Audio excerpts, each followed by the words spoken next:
later on. So my recording is now started. So again, everyone, I'm Erica with the Round Rock Public Library. I am now going to bring to the Zoom our friend, author and podcaster, Kate Winkler Dawson. I'll give her a moment to join. Oh, Lisa is from Edinburgh in Scotland. Wonderful. Some other Round Rock folks. Fabulous. Okay, let's see. Now, as Kate is coming to the Zoom with us, I am sure everyone on here, like me, is true crime obsessed.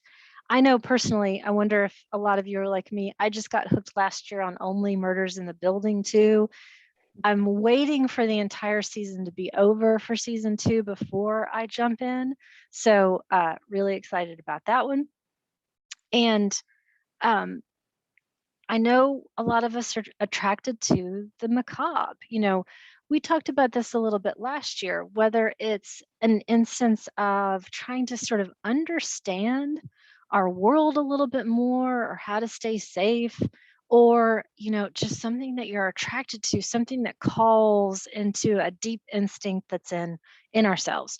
Or maybe some of us are, you know, armchair detectives as well.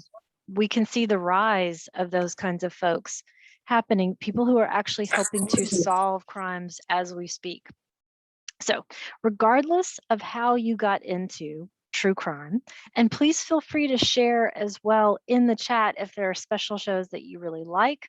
I want to talk about our guest, Kate Winkler Dawson. We know she's a true crime fan as well. She is the author of several books, many of which you can get here with us or at your local library as well. We've got American Sherlock, which we talked about last year extensively with Kate, and I know we're going to talk about some more this year, and Death in the Air.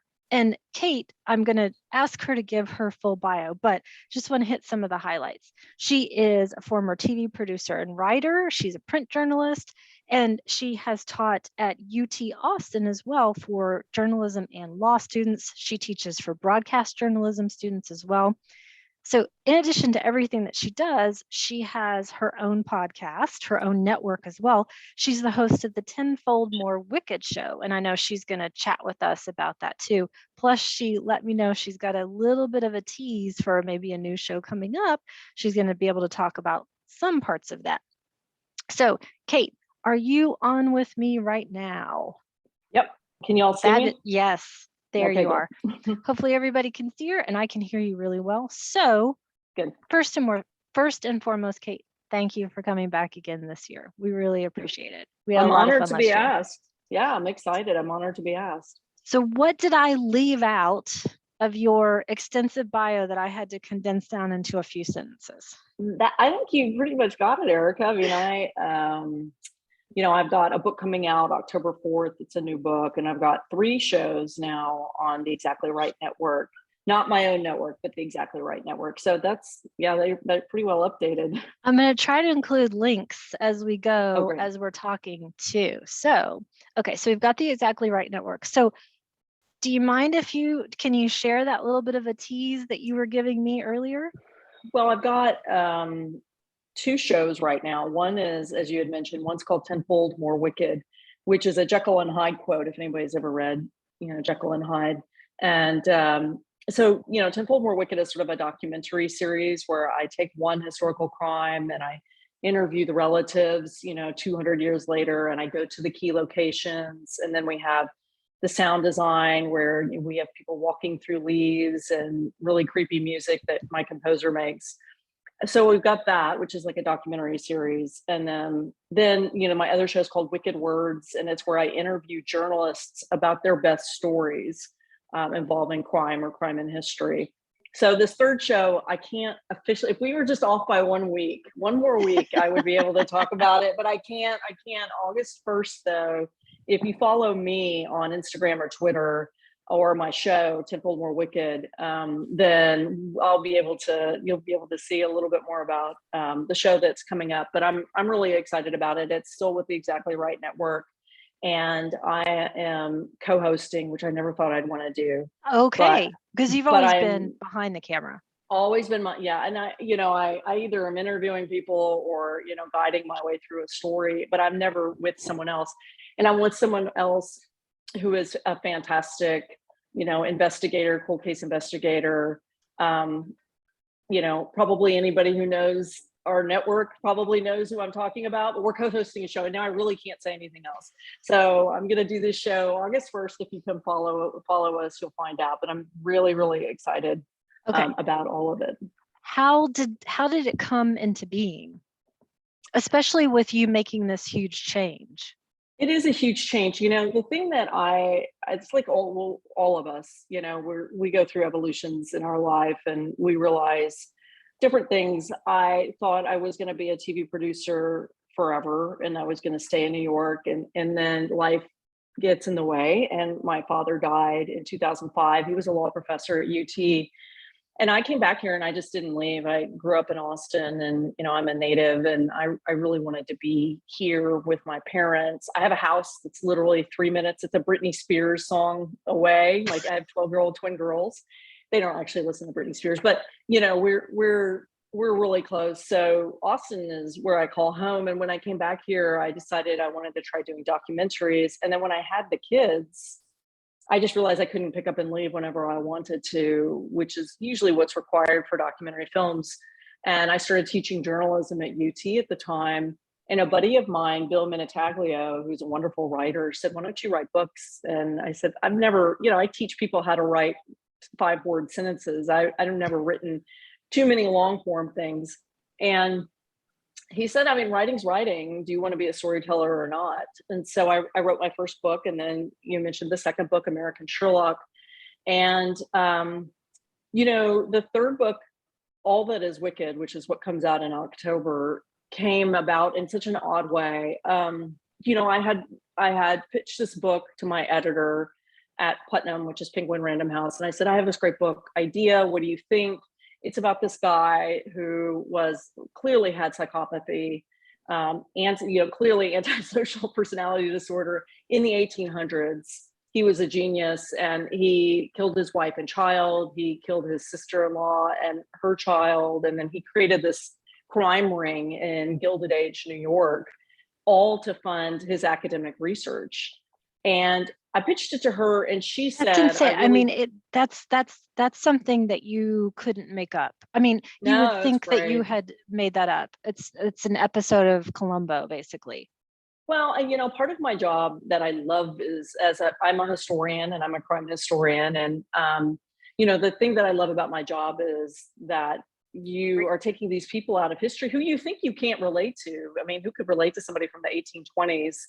Or the 70s. I'm working on a show right now from 1766, but it's all really, when you come down to it, everybody has the same problems. We all have the same problems they did, just sort of different ways. It's money and sex and power and betrayal and, all of the things, racism and sexism. And so, I love being able to pull characters out of history and make us understand why we should look back at history. And so, my editor said, "Oh, I would rather have American Sherlock right now and not this other story." And so I realized I've got this little folder of what I call failed book ideas, which are good ideas. They might not be right for books. And so I was watching 48-Hour Mysteries, which I bet most of you watch. I love 48-Hour Mysteries. I love Dateline NBC too, but I've worked for CBS for a very long time, and I really, really love CBS. And so I was watching 48-Hour Mysteries, and I have not heard this podcast, but there was a guy who was on, and he said he had started a podcast because his grandmother and her best friend were murdered. Oh, decades before he was born. He had never met her. And he started this podcast just as a way to try to figure out, maybe I can crowdsource and maybe somebody has ideas and, all of that. So here's this guy who just is a guy. He's just some guy who decided to buy a microphone and put on a show. Not a particularly good show from what I heard, but he said he had something like 3 million downloads. I just thought, this is crazy. It's crazy that you have this medium that you can reach people and, kind of become invested. I can have a sense of humor on my podcast. A very mild one because we're talking about crime, but I can have it. You get a sense when you listen to Tenfold More Wicked, you get a sense of my life and my personality. You can hear my kids sometimes. My parents show up in a couple of episodes. Not much, probably 5 to 10% of the show is about me, but I can't do that when I write books. I can't really have a sense of humor in American Sherlock or any of these books. So anyway, I said, I need to start a podcast because that's the audience I want to reach. And I have gallows humor. I like, being able to talk about that, and a podcasting was the way to do it. And so I took that story of Edward Ruloff, that was this failed book idea, and said, and I put a link to the book, by the way, in the chat so everybody can see it. Thank you. So I took that book idea and turned it into a podcast because I had already found the family. I found his family. They still live on the same farm where he was. This is the genius turned killer. Whoa. And so, I turned this into a podcast where the 6 episodes are basically his life, right? I mean, this is what happens in his life, but there's a 3 to 6 month period when he is shackled to the floor of a jail in Binghamton, New York, upstate New York. He's shackled to the floor of this jail because he's already escaped a couple of times, and he's awaiting execution. And the governor of New York sends in these groups of men to try to decide what should be done with this man. And really what they're all describing is psychopathy. Absolutely. Right. And he manipulates every single one of them in totally different ways. So there's a local journalist who kind of fawns over him. There's a big name journalist who can't stand him. There's a psychiatrist, a psychologist, there's a neurologist. There are all these people, there are theologians, there are all these people who come in and try to figure out how somebody can be that brilliant and evil at the same time, because in the 1800s, that just freaked them out. They thought that killers looked disheveled and rabid and horrible. And, this was not what he was. Kind of a Ted Bundy. He was not a sexual sadist, but he was definitely that charming, intelligent person. And so, this is 100 years before the famed mind hunters came to the FBI, where they started, criminal profiling. There were actually 100 years earlier, a group of men who essentially did the same thing. And Edward Ruloff was the first brain purchased in the first brain museum in the country, which was the beginning of neurology in the United States. So he had a very big brain. It's a spoiler alert. He had a huge brain. It's like the top 1% in the world, and it's on display at Cornell University. All right. So then it got turned into a book. So, now my editor said, well, I love that moment. I want to know about these 19th century mind hunters. And so now what ends up happening is we just finished our 6th season of Tenfold. And now what happens is I find really good story ideas. And now it's like, what category do they go into? Mm-hmm. Because, I had an idea. It wasn't true crime. It's a ghost series. It's a ghost club, essentially, men who got together and told ghost stories to each other and investigated paranormal activity in the early 1900s. It's not a true crime. Nobody dies. I mean, a lot of people die, but it's more of, is there an afterlife? So it's not right for Tenfold More Wicked. It's not right for a full-length book. And so I asked Penguin Random House if I could just make exclusively an audiobook. And it's just an audible story, and that's it. And they had never done that before. So I'm doing that too. And is that you narrating it as well as you did for American Sherlock? Yeah. I mean, this is different. American Sherlock was 7.5 to 9 hours worth of audible, on audio that I narrated. This book is going to be more like 4 or 5. It's going to be much shorter. It's 30,000 words versus, 90,000 words. But it's just, I think my point in saying all of this is I used to really think of myself put myself in a silo. I was a TV news producer. Oh no, I'm not doing that anymore. I'm going to teach and do documentary films, but I can't do that anymore. I'm just going to be an author. And I had a friend of mine, when I approached him and said, I'm interested in doing podcasting. I want you to be my producer. He said, sure, but why don't you just do one thing? Why don't you just be the best author you can possibly be? Why are you trying to do all this other stuff? And I said, this is because I just want to be the best storyteller. And because I think that I have a kind of a variety of skills. And now I just get all these great stories and I go, where's it going to go?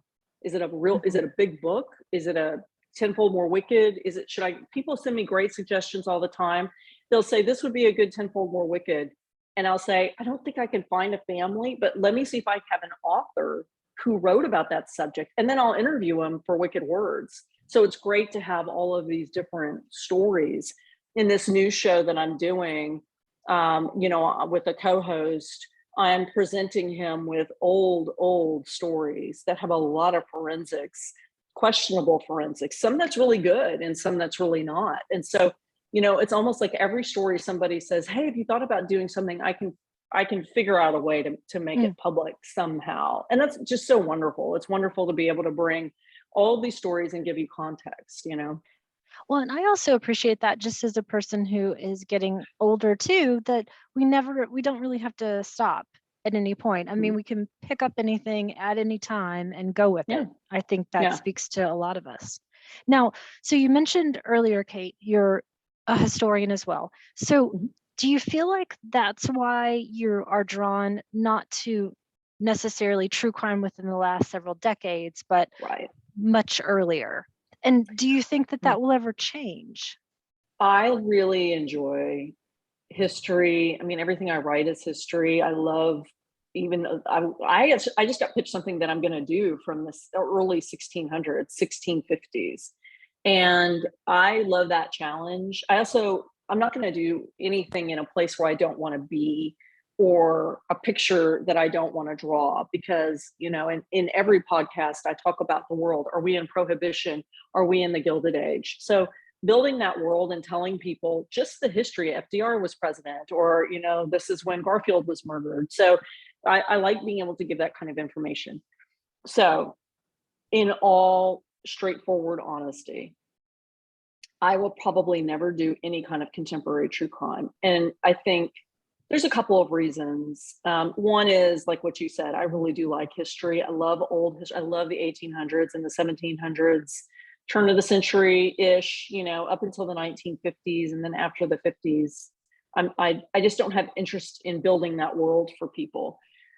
I will say that I am very uncomfortable with me being involved personally in contemporary true crime, where relatives are still there and there's still pain and hurt over these, because it is, as someone who is a creator in this realm, I can see just through some of the stuff that I hear and I read, I can see how difficult it is to navigate. If you are a journalist with all the credentials, even then it's easy to fall into, these are characters and this is a great plot, and getting really excited about a story when these are real people and they have parents and they have sisters, and all of these people are living this every day.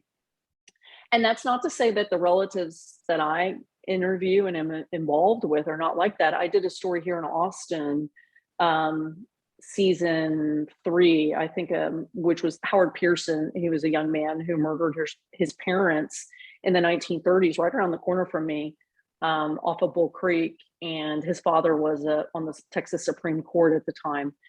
I interviewed his niece who knew him. And I was very tentative with her because she knew him now. She knew him, 60 years ago, but it's still a part of her family. That is about as close as I want to get. Once you start getting great children and, on and on, then I'm a little bit more comfortable, because it does inform them of their family's history, good and bad. It does sometimes affect their history. For instance, I talk to people who say, this person from our family clearly had some mental health struggles, and we see that generation upon generation in our family. So all of that is really interesting, but I am just very uncomfortable. And I know maybe my ratings would be like, quadruple and on and on and on, huge, if I did a Gabby Petito case. Yeah, it's not my comfort. I don't want to do it. So, and And that's just not to say anybody can't ever, people do it very well. I just am mhm. not someone I don't even want to attempt. I would rather, you know, stay in my lane, and my lane definitely is history. And Jeanette had shared in the chat, as I'm sure a lot of us have experienced this, the hardest discussion at a true crime program was hearing from the family.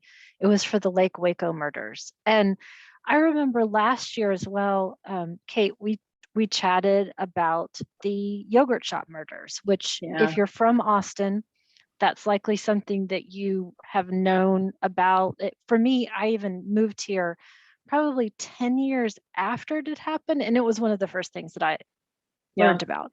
Yeah. Um, and I know that your family was also connected to that in terms of just being in the area. I believe your grandfather was with the fire No, department. no, I interviewed, I lived in the area. I still live in the area. It's right. Anderson Lane is, probably a 10-minute drive from me. I, my, we used to go to that yogurt shop all the time, and I was their age. I was a junior when that happened. And of course their ages varied, but, I think But that very story, young people. yeah, that story really hit home for us. That had never happened here. And I think that is really difficult. The author I interviewed is Beverly Lowry, and she was wonderful, but she had a very difficult time navigating that story. I have a friend of mine at UT who runs a great podcast network through the university, and they did a whole series on Colton Petoniak, who is in prison for murdering a woman and having her body disposed. And there was a point, he said they had started a Facebook page. He said that there was a point when the victim's parents and Petoniak's family were in the same Facebook page. And I was just thinking, I mean, I just can't do that. It would Yeah. be way too much. It's too close to me. I think that responsible true crime is important, but there is an awful lot of irresponsible true crime. So yeah. So I'm going to ask maybe a difficult question, and you don't have to answer it. But in terms of the irresponsible side of true crime, do you consider that to be of creators of the ilk that insert themselves into the story, or uh, possibly, or sort of how would you characterize that? I think irresponsibility is a lot of things. Making promises to family members that you can't keep.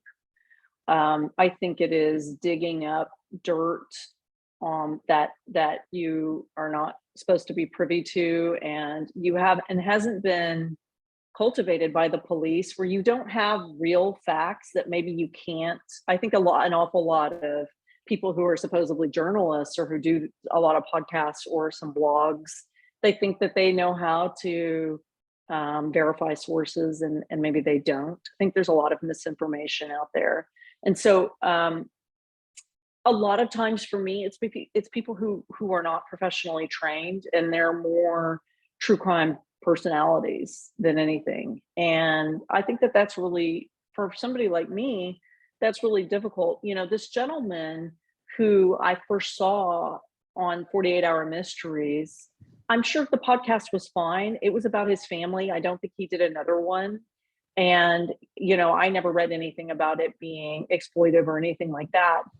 But he's part of his family. That's his family. He can talk about his family. I think when I hear stories that it just feels gross, joking too much, bringing in sexual history, what we would call slut shaming, bringing in things that, quite frankly, professional journalists would never bring up, it framed in that way. Or if you do bring it up, it's framed in a very particular way. There's a kind of a crassness to some things in true crime that really kind of turns me. And you hear that a lot in the community. If you read some of the Reddit pages and stuff, it's difficult, I think, to navigate all that.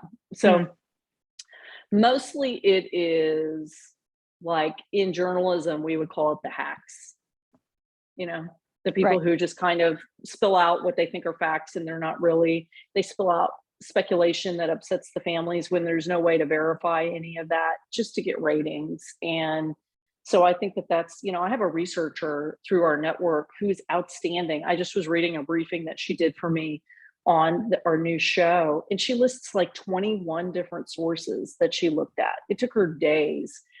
There are some podcasts where you literally look, you can tell they're reading off a Wikipedia page. Mm-hmm. Absolutely. And it's just not that's not, I think most people here, if you read a blog or if you read a newspaper article or listen to a podcast or watch a show, you can tell the people who've done the research and who are trying to be neutral and present the information and hold back information that they can't verify. I can feel that. I sense that when I listen or read something, And we're already starting to get hands raised for questions. So instead of blathering on about my questions, let's turn it over. So if someone has a question, go ahead and throw it in the chat, please. And please know that as of this moment, everybody who throws a question into the chat, you're entered to win any of the prizes that I'm going to give away in this hour. Woo-hoo. And Sarah just put that note in there. So while we're waiting, I actually want to take it back for just a second, back to American Sherlock. Mm-hmm. So E.O. Heinrich, our hero of the story, our complicated hero of the story, how did you first find him? My first book was called Death in the Air, and it was about the smog of 1952 And it looks like you just froze on me. Hopefully it's gonna people, including okay. a serial killer. Mm-hmm. So I was telling this one big story through the lens of a lot of different people. And with Heinrich, I really wanted to tell one big, a lot of different stories through the lens of one forensic scientist. So I just found one of his cases in a book, and somebody called him, America's Sherlock Holmes. And it took some digging, but I finally found, where all of his papers were stored, and that was it. Okay, sorry, I was looking at another question too. Okay, so Jeanette helped to answer this. So Liam is asking for, what are the yogurt shop murders? And I'm actually going to toss in an article for you really quickly, Liam. That's a good idea. But if you don't mind, Kate, if you can do a brief overview, and then we've got more questions piling up. So we'll make sure to get to everybody. So I might get the dates wrong. I think it was 92, and it was in Austin. And Austin, I don't think has ever been a particularly sleepy town. I just did a Tenfold More Wicked about Austin in 1896, and it was beyond exciting to be here. But, I would say certainly kind of a town of innocence in 92. I was a junior in high school, and there's a yogurt shop over off Anderson Lane, which is a nice area, and there's a strip mall. And there were two girls. I have to think about how this works. There were two young women who were teenagers who were working there. And it's just, to me, kind of unbelievable, but there was no adult there, and they were expected to close up by themselves at night.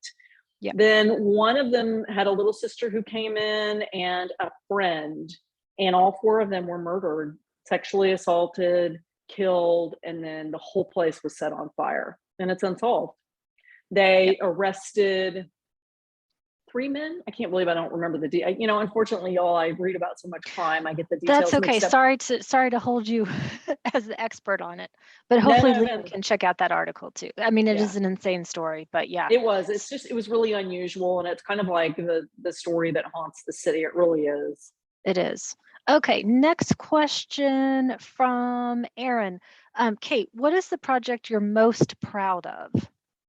Oh, that's a really good question. It's hard. It's always books for me. I love the podcast because I just think it disseminates information and I can be creative. But I think in my first book, Death in the Air, yes, we talked about a serial killer, but it was a lot about air pollution. And, on the cover, I don't think I have any of the books here, but on the cover of that book is a woman wearing what kind of looks like what we would wear now with COVID. She's wearing like a scarf over her face. She's a very Jackie Onassis looking woman. And that's on the cover. And so I feel like talking about air pollution in that way, and an apathetic government was really important. And we sold a lot of books, and it was nice to. It very rarely is a book about air pollution going to sell as many copies as that book did. So I was happy about that. And then forensics in American Sherlock, we talked about the really good things that Oscar Heinrich did with forensics, things that he helped innovate, bullet striations and certain types of photography and criminal profiling, things that he did, and then things that he really made some big mistakes on. Bloodstain pattern analysis would be a big one. Fingerprinting would be a big one.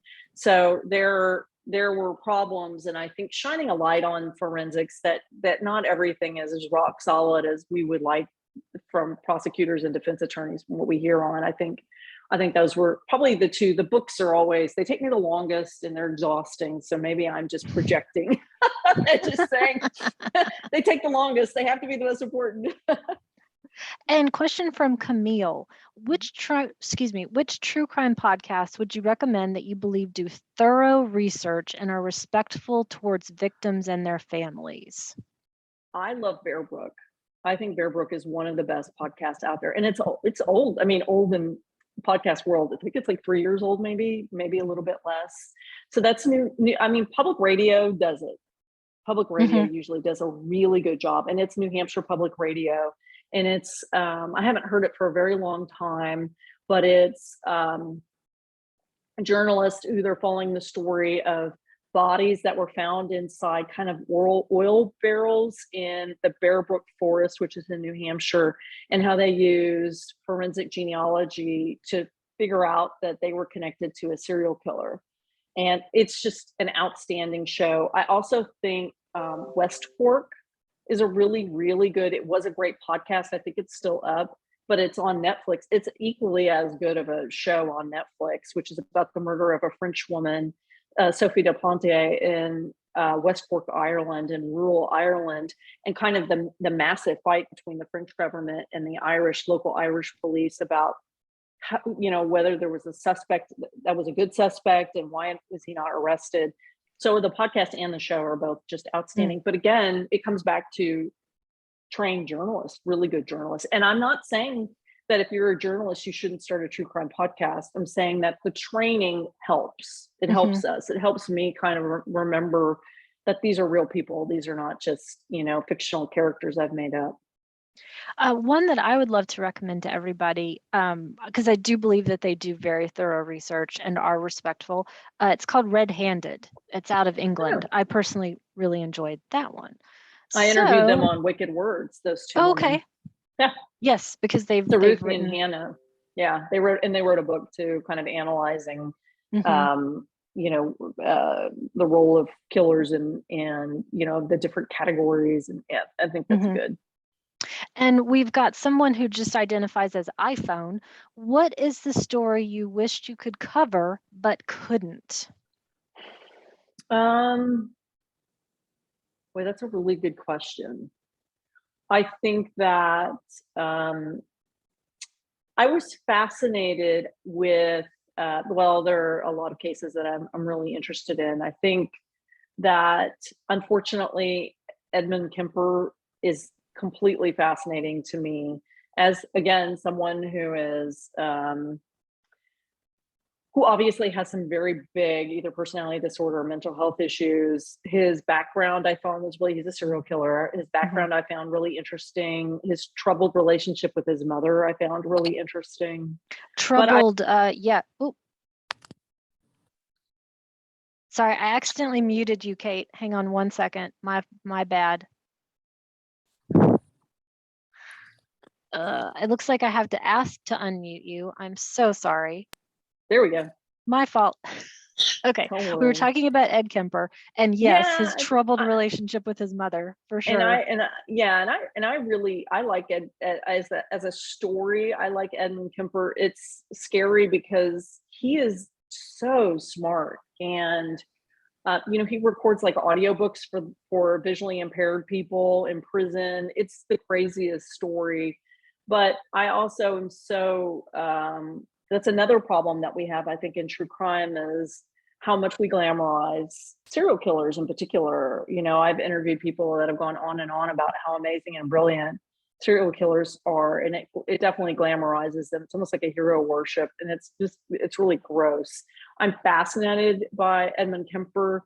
I am dismayed by the lack in history of people of color and marginalized communities.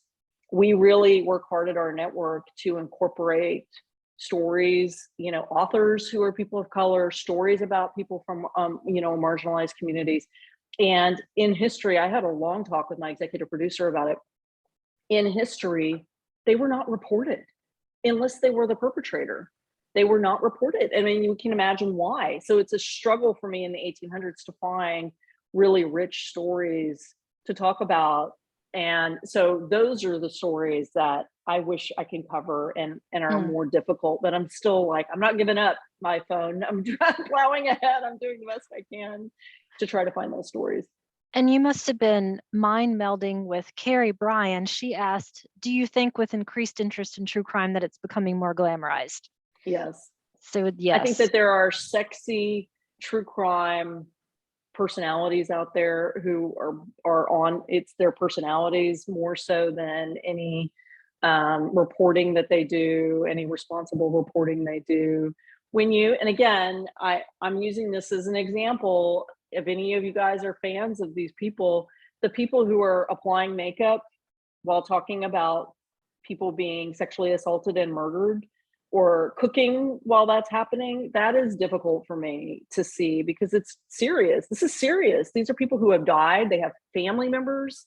And so I think that there are groups of people who realize that there's a lot of money to be made in true crime right now, podcasts and television shows and everything.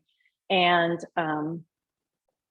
so it's really hard for some of this, the things that I see people consume, people who listen to my show and listen to those other shows. But I think there are also a lot of listeners in this community who are responsible and don't support shows that they just kind of just feel are icky, is probably the best way to describe it. Yes, I wish that there was more responsibility. And I have a book that's going to be coming out in a few years that talks about the responsibility or reckoning of true crime and how we treat victims and stuff. I mean, it's very important. Okay, we will keep our eyes peeled for that one. And Zoom users asking a great background question. How do you find the topics to research and discuss for your projects? It comes from various sources. Now, what's been wonderful is, you know, because I've got 3 different shows to be concerned about, I'm sort of constantly reading. Eric Larson, I'm sure some of you all have read Devil in the White City.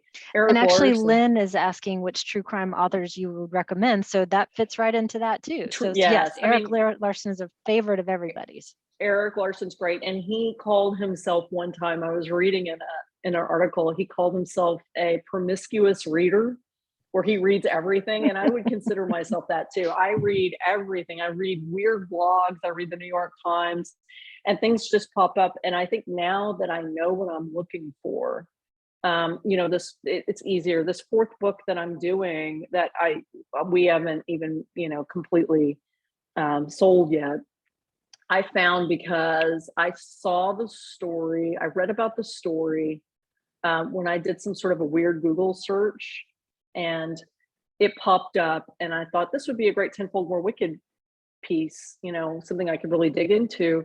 And I couldn't find family members. And then I started thinking about the story and how important it was. And that's when I said, well, this would be a really good book.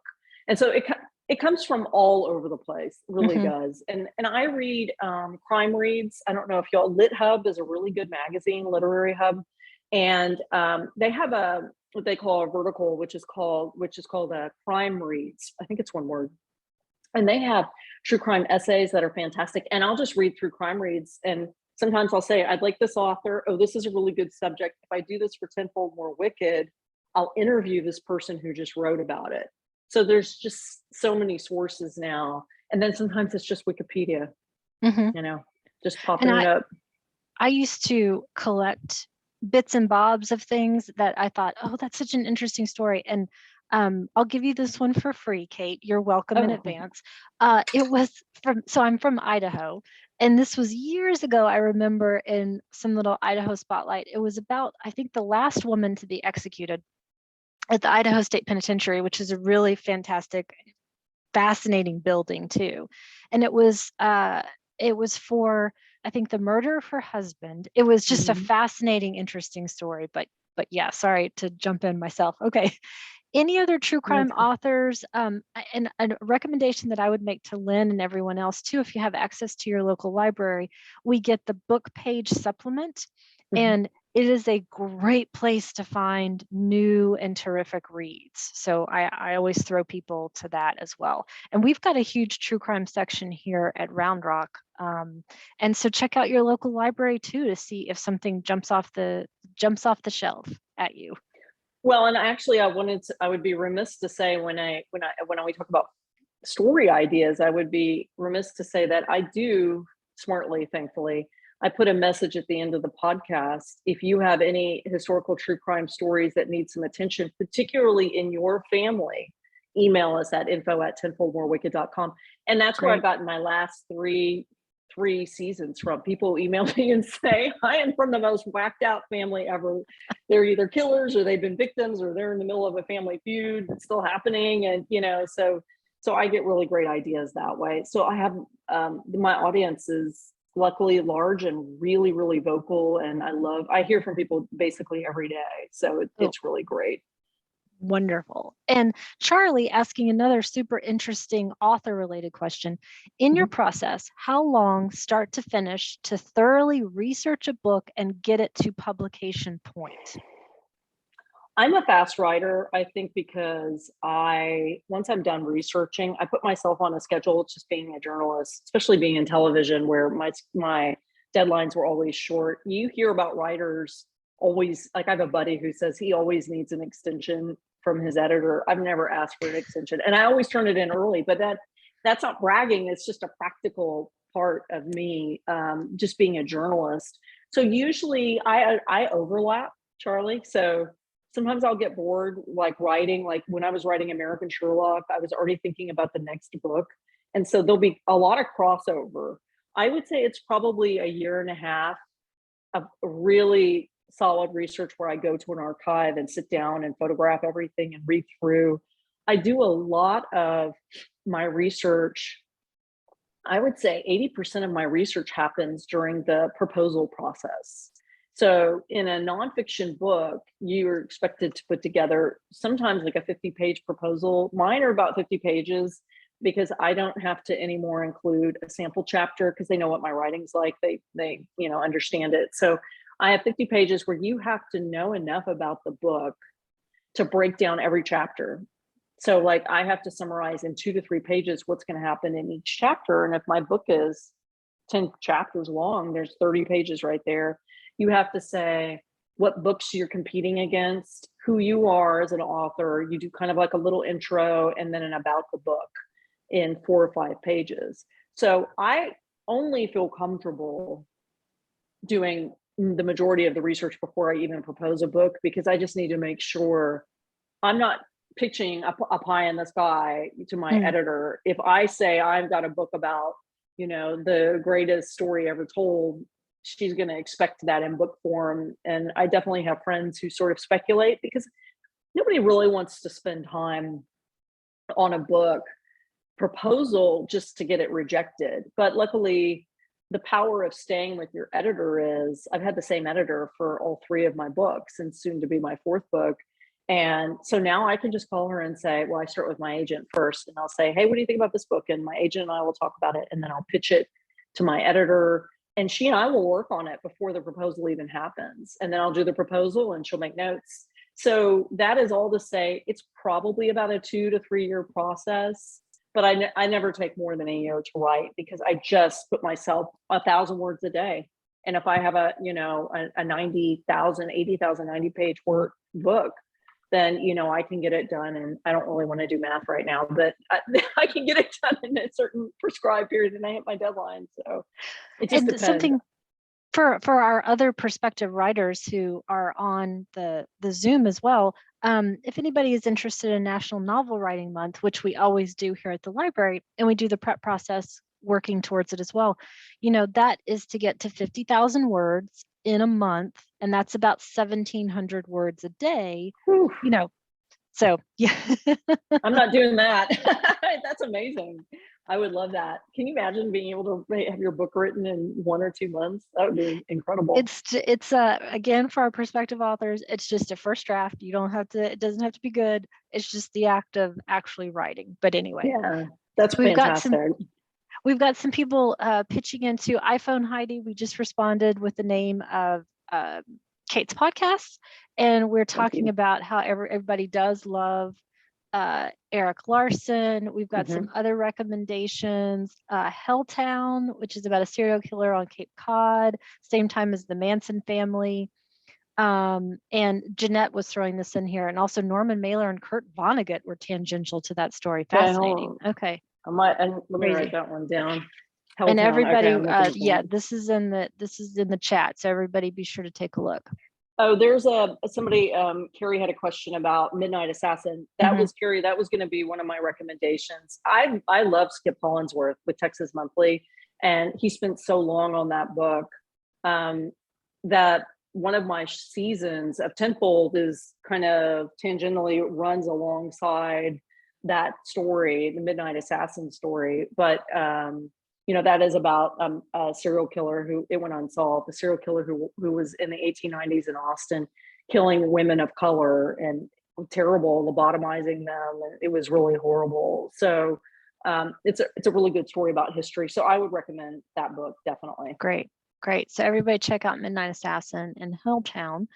Camille is asking, we are also seeing an increase in documentaries and series about infamous serial killers. Do you think the creators of these shows are monetizing on the tragedies or genuinely want to tell the stories of the victims?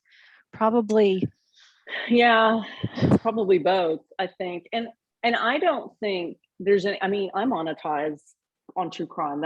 It's my job. So I don't think there's anything wrong with having this as your job. I think it is the varying levels of responsibility that people take when they're reporting on true crime that is bothering for me, because I think with those documentaries, I think there are some that are very respectful, and then I think there are some that are not. I would again say I was so blown away by West Cork on Netflix. I think it is just an outstanding film that is, I would say, at least 50% about Sophie, who was the victim in this case. I just thought it was outstanding. And, there are some ones I don't, wouldn't mention, but you can imagine, and there are some channels that are dedicated to true crime where I'm not particularly thrilled with some of the content on there. But I think I actually think 48 Hour Mysteries does a pretty good job. I think that, like, Peter Van Zandt and some of the people who are really serious journalists really know how to tackle these stories. They don't feel dramatized in that way. So, I do think you're right. We're seeing an increase.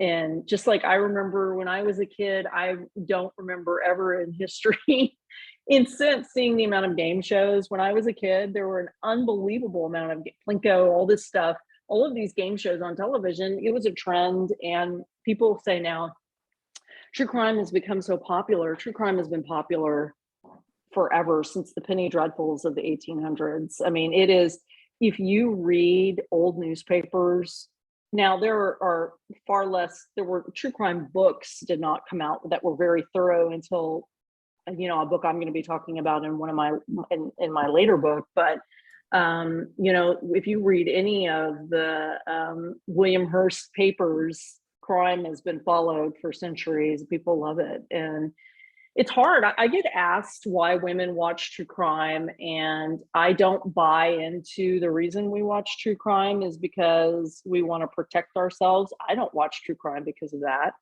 I like a story where I can learn something. I guess there's that. I'm not sure I've done anything. I'm not sure I've ever changed my routine or been extra suspicious of someone. And that's not to say that you can't learn something from true crime. I think that I like to hear a good story and with real people. And like sports and crime, somebody is changed by the end of that story in fundamental ways, one way or the other. So that's why I find it interesting. Okay, I've got one last question because we're Okay. almost to the end and I've got to give away these prizes as well. So Diane asked, what do you think of the HBO series Mind Over Murder about people convicted for murder they did not commit in Beatrice, Nebraska?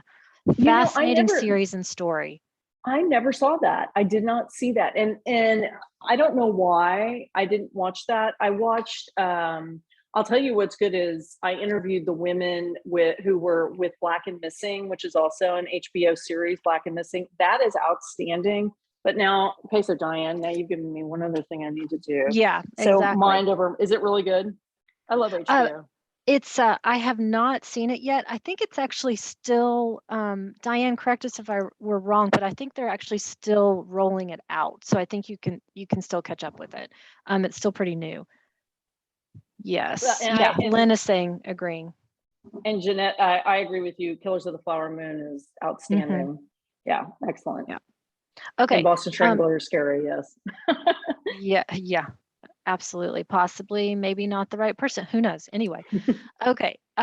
So I am going to leave this to Kate to choose. I have got 1, 2, 3, 4, 5, 6 prizes to give away, and I've got 9 questions. So, Kate, I'm assigning a number to every question in no particular order. And I have 6 numbers. You give me 6 numbers between 1 and 9. Oh my gosh, you guys, you putting all this pressure on me, huh? Yeah, I am. Okay. I'll take 9 and 1. Okay. So that's 2, right? And then I'll take 4 and 5. How many is that? 5? 4 and 5. Okay. That's 4. You said 9 and 1, 4 and 5. Okay. And then I'll take 7 and 3. Okay. Is that right? All right. Sorry, the other ones of you guys. Yeah, that's 6. But everybody else, remember, you can still come back and ask a question in any of the other sessions and play true crime, and you still have a chance to win a prize. So our winners, again, in no particular order, are Diane, Zoom user. So Zoom user, tell me what your actual name is. Charlie, Carrie B, Camille Mota, and Liam S. I'm going to put my email address into the chat right now. So you guys will email me your info and we will mail, or if you're in the Round Rock area, you can come pick up your prizes. So I just put my email address, elong@roundrocktexas.gov, and we will take care of all of you guys. Kat, thank you, is Zoom user. Great. Okay. All right.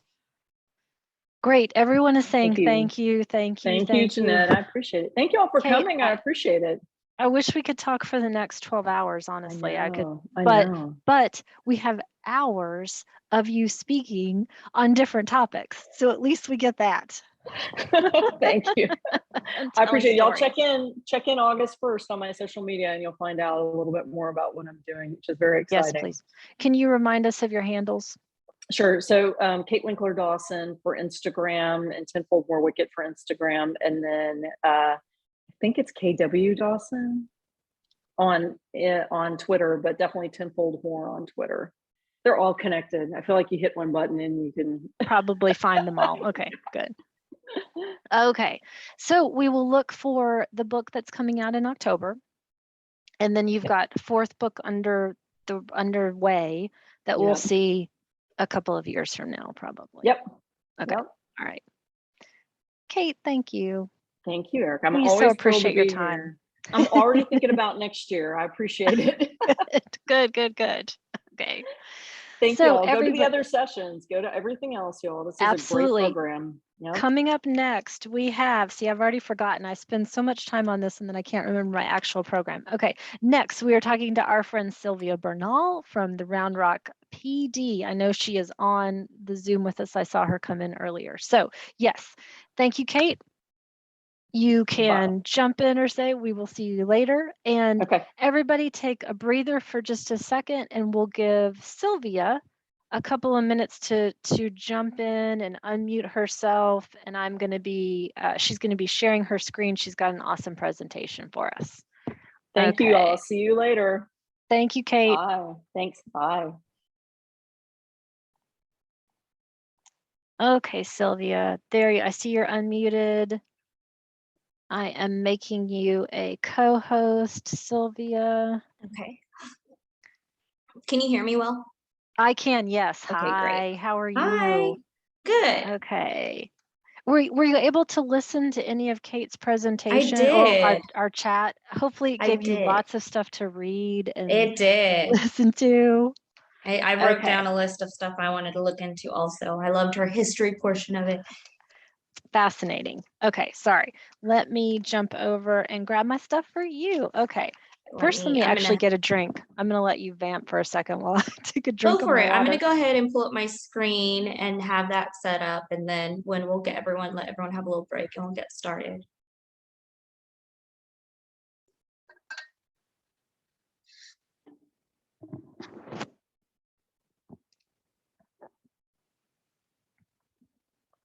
Beautiful. And while Sylvia you see it in a PowerPoint form? Can you see it in a presentation form? Okay, great. We can see it in the presentation form. Yeah, it looks absolutely great.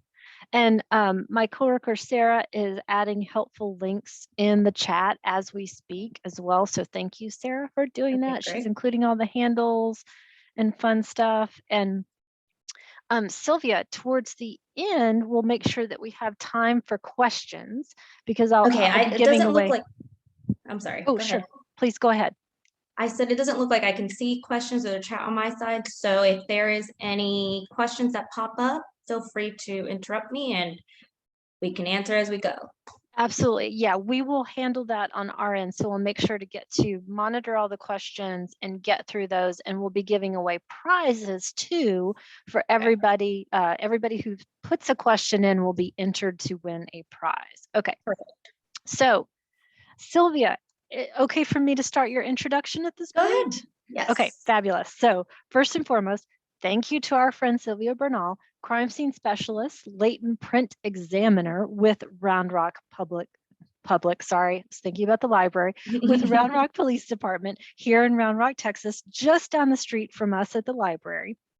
So Sylvia, I'm going to go through your bio and please make sure that you include anything that I have left out, but you have been a crime scene investigator since 2010. So you're practically in your 13th year of doing this. You are at the Round Rock PD, as I mentioned. You've got a BA in forensic science from St. Edward's University down south in Austin.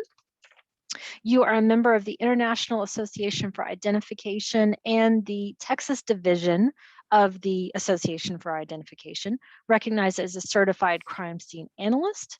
You've got previous experience working in property and in the evidence room. So you've been with the cops for a long time, it seems like. You've got specialized training in crime scene investigations, bloodstain pattern analysis, shooting reconstruction, photography, crime scene reconstruction, tons of other topics. And you are an instructor with the Texas Commission on Law Enforcement. And you've taught a bunch of classes on crime scene investigation. I'm sure you'll tell us about that. So thank you so much for being here. I would like to ask first and foremost, how did your interest in crime scene analysis and detection, how did it all begin for you? Yeah, definitely. So I started with the interest back in early 2000, which it wasn't super popular back then, the forensics portion of it, it was just growing. I am a civilian, so I came in through the science and math and that realm of school. So what we have a lot of when it comes to crime scene investigators, you have those that are civilians that came in with the background, and then you have those that are actual officers, and so they come in and then that becomes a role that they can promote to. So I am not a sworn officer, and so I'm on my 13th year now. And I did all the schooling background, and I knew back then that I did not want to be an officer on the street. I wanted to be someone who came in after the fact to do all the detail work, to put it together, to do the investigation portion. I did not want to do the patrol portion. So I started to look into forensic science, which is essentially the application of science to law. And we come in and we come and do our analysis independently after, and we will work the scene that way. So I came in with that understanding that I wanted to look into a realm that still had law enforcement background with the understanding of the court process, the court system. But then I'm a huge math and science person. I wanted to come in with math and science. I wanted to come in with the details thereafter. So I started looking into that back early on. And I did. Got a lot during college. I got a lot of experience with interning with Austin Police Department and their crime scene section, which they had a full lab. So we got to see that. And that just solidified it for me that I wanted to do crime scene work and work the field. So that's fantastic. Kind of mm-hmm. And Sabrina, we see you. We're making sure we're checking out all the questions as we go. Okay. So thank you, Sylvia. So I'm going to turn it over to you because you have, that's really, so Jeanette was commenting in the chat about, she hates when people say blood splatter. Oh yeah, it's spatter. You've got your little pin. Okay. Yes. I am really embarrassed to say I didn't know that. Yes. So everyone puts in the L when it's spatter, not splatter. It doesn't go splat. It goes spat. I know it's so something I put it in there because even officers that I train and who've been in an office over 10 plus years, they still say splatter. We're correcting them constantly. Like, it's spatter. Like, yeah, that's what I said. It's not what you said.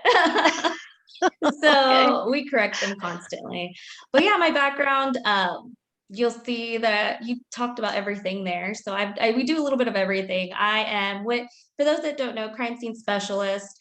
I'll talk about what we respond to. We're a crime scene specialist. We go out to the field. We do the scene investigation and that portion of it. And then a latent print examiner, another role we have there at Round Rock Police Department is we are the ones that come in and do the IDs. So any kind of fingerprints that come in, we're the ones that work them. We have state systems, local systems, state systems, federal systems, all those different ones that we can work through. And we try to ID the prints. So we'll talk about my presentation's gonna go a little bit through TV CSI, real life CSI, and then we'll end with a case study.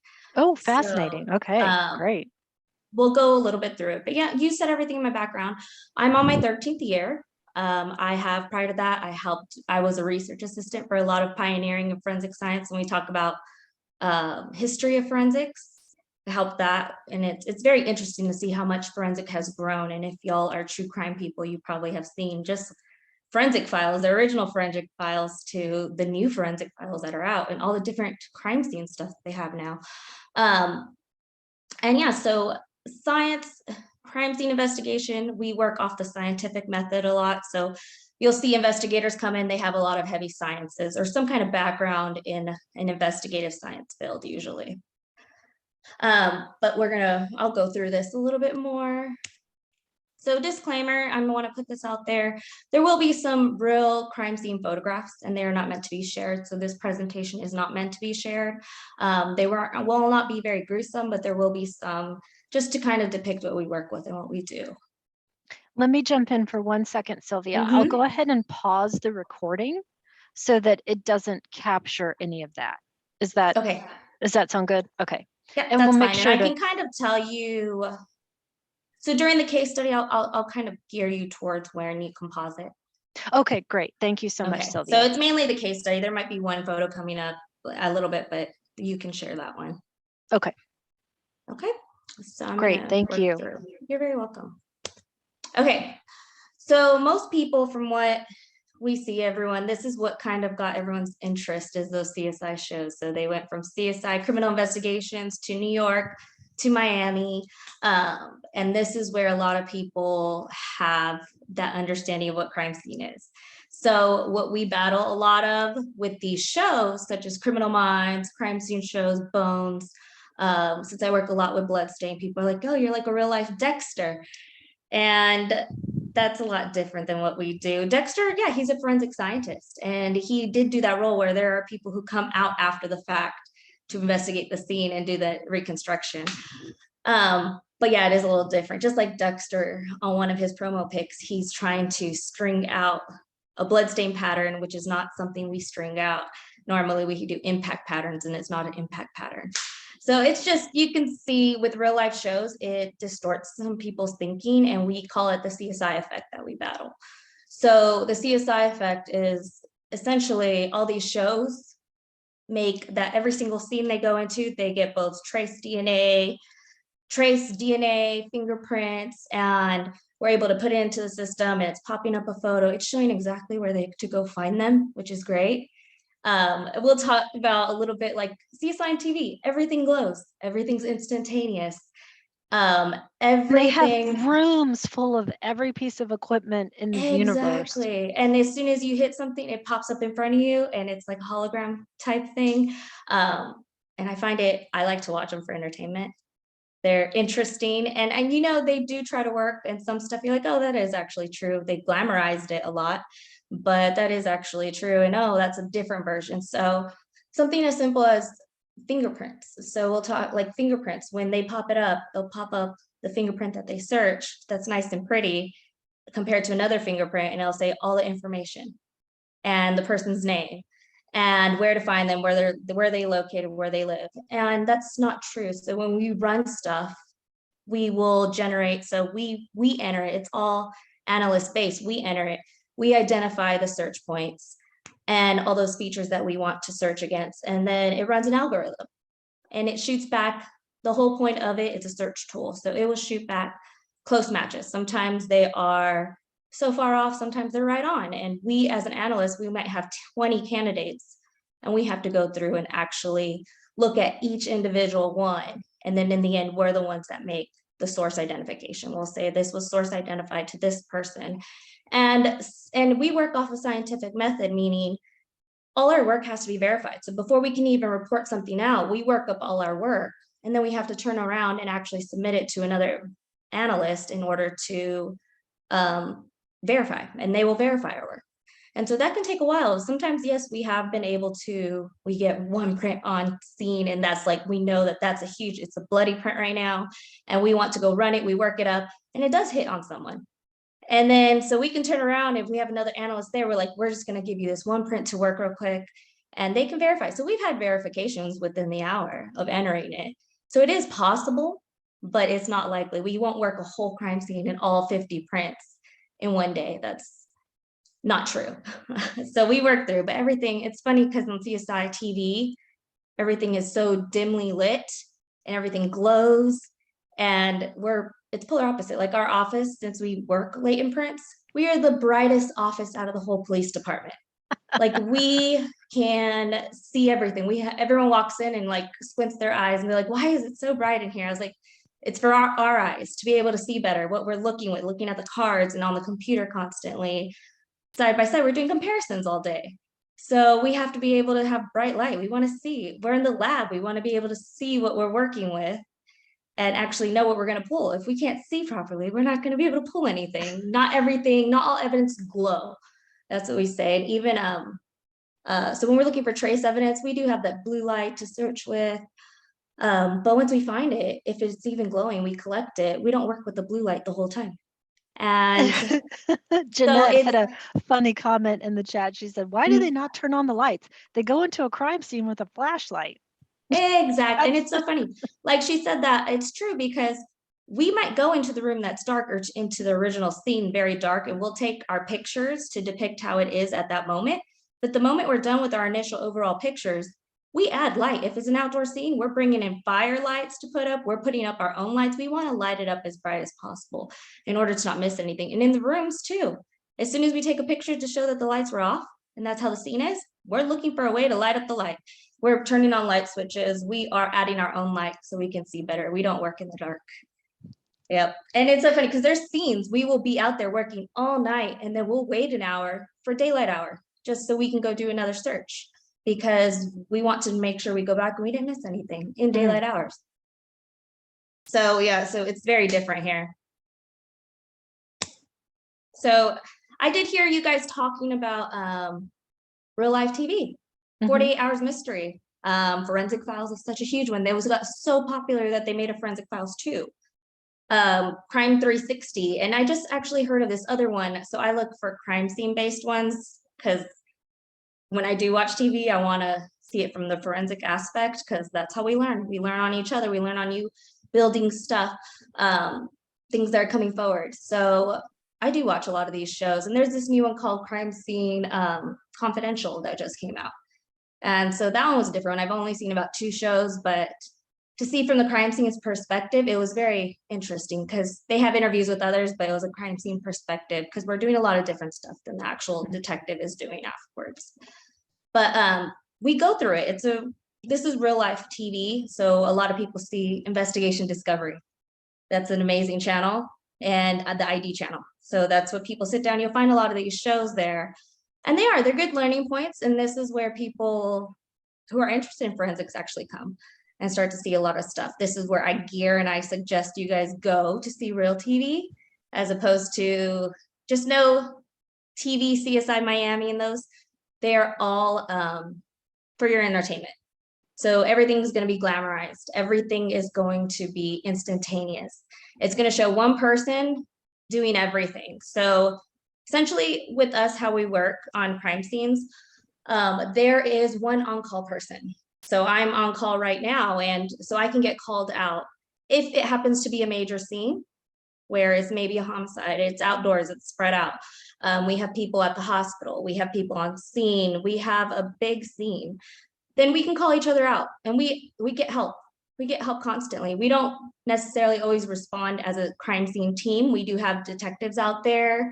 We have different groups out there. But as soon as we deem that we need help, because it's going to be one of us in a whole scene, we can call out help, and we get assistance of our coworkers. But yeah, you work a scene, and it's so different how it works out there. So it's not instantaneous. We could be out on a scene for, say, 9 hours initially, and then hold the scene, meaning we keep it secured, we keep officers out there, we might leave, we might brief each other, meet up with detectives, have a debriefing of what we're working so far, what we have, what we've gotten during interviews, because what people to understand is crime scene investigation is continuous. There's so much happening at the same time. There's detectives interviewing people, witnesses, while we are investigating the scene. They're relaying information to us that they are getting during the interviews, and we're relaying information to them that we're finding out on the scene, so that it can help gear their interview, and then it can help gear our investigation of other stuff to look at. So we'll talk about that during the case study, how it's a constant ongoing process of talking and open communication that we have going on. Okay, so what we actually do respond to. So we respond to death investigations, homicides, suicides, accidental, natural, medical, unattended. So unattended means they were not expected to die. They were healthy overall. They might have been on medication, but they were not expected to die at this moment. So, and they were not under doctor's care, essentially. So hospice deaths, we do not respond to. An officer will take a report, and then it'll be signed off on. But anything natural, so sometimes, and it's unfortunate. I know how many people have probably been through a death of a loved one. And then maybe you get a response out, a scene response out that with detectives, and you usually get a crime scene investigator out there also to go over it and just to go through the scene itself. And the whole thing is we are looking for anything out of the norm. We know that it might end up being just a medically related incident or accident or natural death. But our job is to rule out foul play, because we look at everything as a homicide, and as we work the scene, we will drop it down, and we will get to the point where, like, okay, we don't see any things of foul play, we don't see any things out on the scene as we investigate it that are pointing us in any other direction. So at this point, that's where autopsies will come in. A lot of the times we can rule out foul play. We know they had some kind of heart disease, and we're finding medication for heart-related stuff, but ultimately it'd be the autopsy to show that yes, maybe they had a heart attack, or maybe they had something else. So that's where we come out, and we will rule out foul play, and then we can get it down to the point where there's no foul play involved. It's something that internally that they're going to need to see during autopsy, because that's the internal examination, and we do the external examination. We go out to all major scenes: aggravated assaults, sexual assault, robberies, thefts. We got to traffic fatalities, burglaries, and then we attend autopsies for big scenes to collect all evidence to see what we're seeing out on scene corresponds to what we're seeing at autopsy.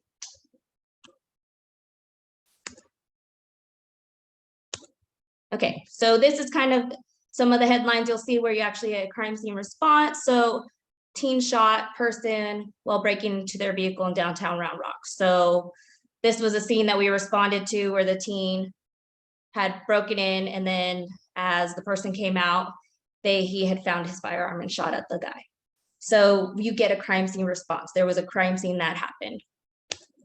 Man hospitalized after shootout with law enforcement officers in Round Rock. So this is something that is an officer involved shooting, and we will go out to investigate independently what we have. And we will do a lot of the reconstruction when it comes to the shooting investigation also. And then Round Rock police identified body in Manor Field. So this was a missing person that we ultimately located. And so these are different headlines that we go out to. And then Round Rock police, we identify. So that's one of the nice things about with our job. And it is that satisfaction portion that my job is as a latent print examiner. Not all crime scene investigators are latent print examiners. At Round Rock, we are. So we were able to actually get the prints from this individual, what was left of the prints since he had been out there a while. And then I was able to make an identification once we found him to report out. Okay, but we're gonna talk about what is actual like real life crime scene CSI work. So we do work the field. So we are, when it comes to forensic science, we're a little different because we start our data analysis out on the field. Meaning we respond to the call as it comes out, and we respond to the actual scene. And we will start the investigation process out there. We are looking for anything. So we work everything as a homicide, everything as looking with a broad perspective. We do not narrow in. We come in and look at it independently and work it systematically and methodically, a whole scene. So we are field based, and that's what a lot of people, and most people understand that when they say crime scene investigation, they picture the people out on the scene. But the thing is, out on scene, we are not always, so CSI Miami will show you responding all glamorized, our hair is pulled back. Sometimes we're in Tyvek suits, depending on if we're going inside, and we are not very glamorized at all, especially by the end of that scene. We are long and tired. So it is how it usually works. Is there any questions so far? I see the chat going up. I just can't see the chat. Yeah, absolutely. So I'm saving all of them kind of towards the end, instead of trying to jump in. Okay. Yeah, so no worries. But yes, we've got at least 9 questions already. So we'll save a lot of time for Q&A. Okay, great. Okay, so we work in different environments. So what people say, sometimes we do go into environments that the houses are a little bit hoarder. We have to work our way through. So a homicide scene and a scene like this, we will be out there a lot longer than another type of homicide where it's in a small room with no furniture.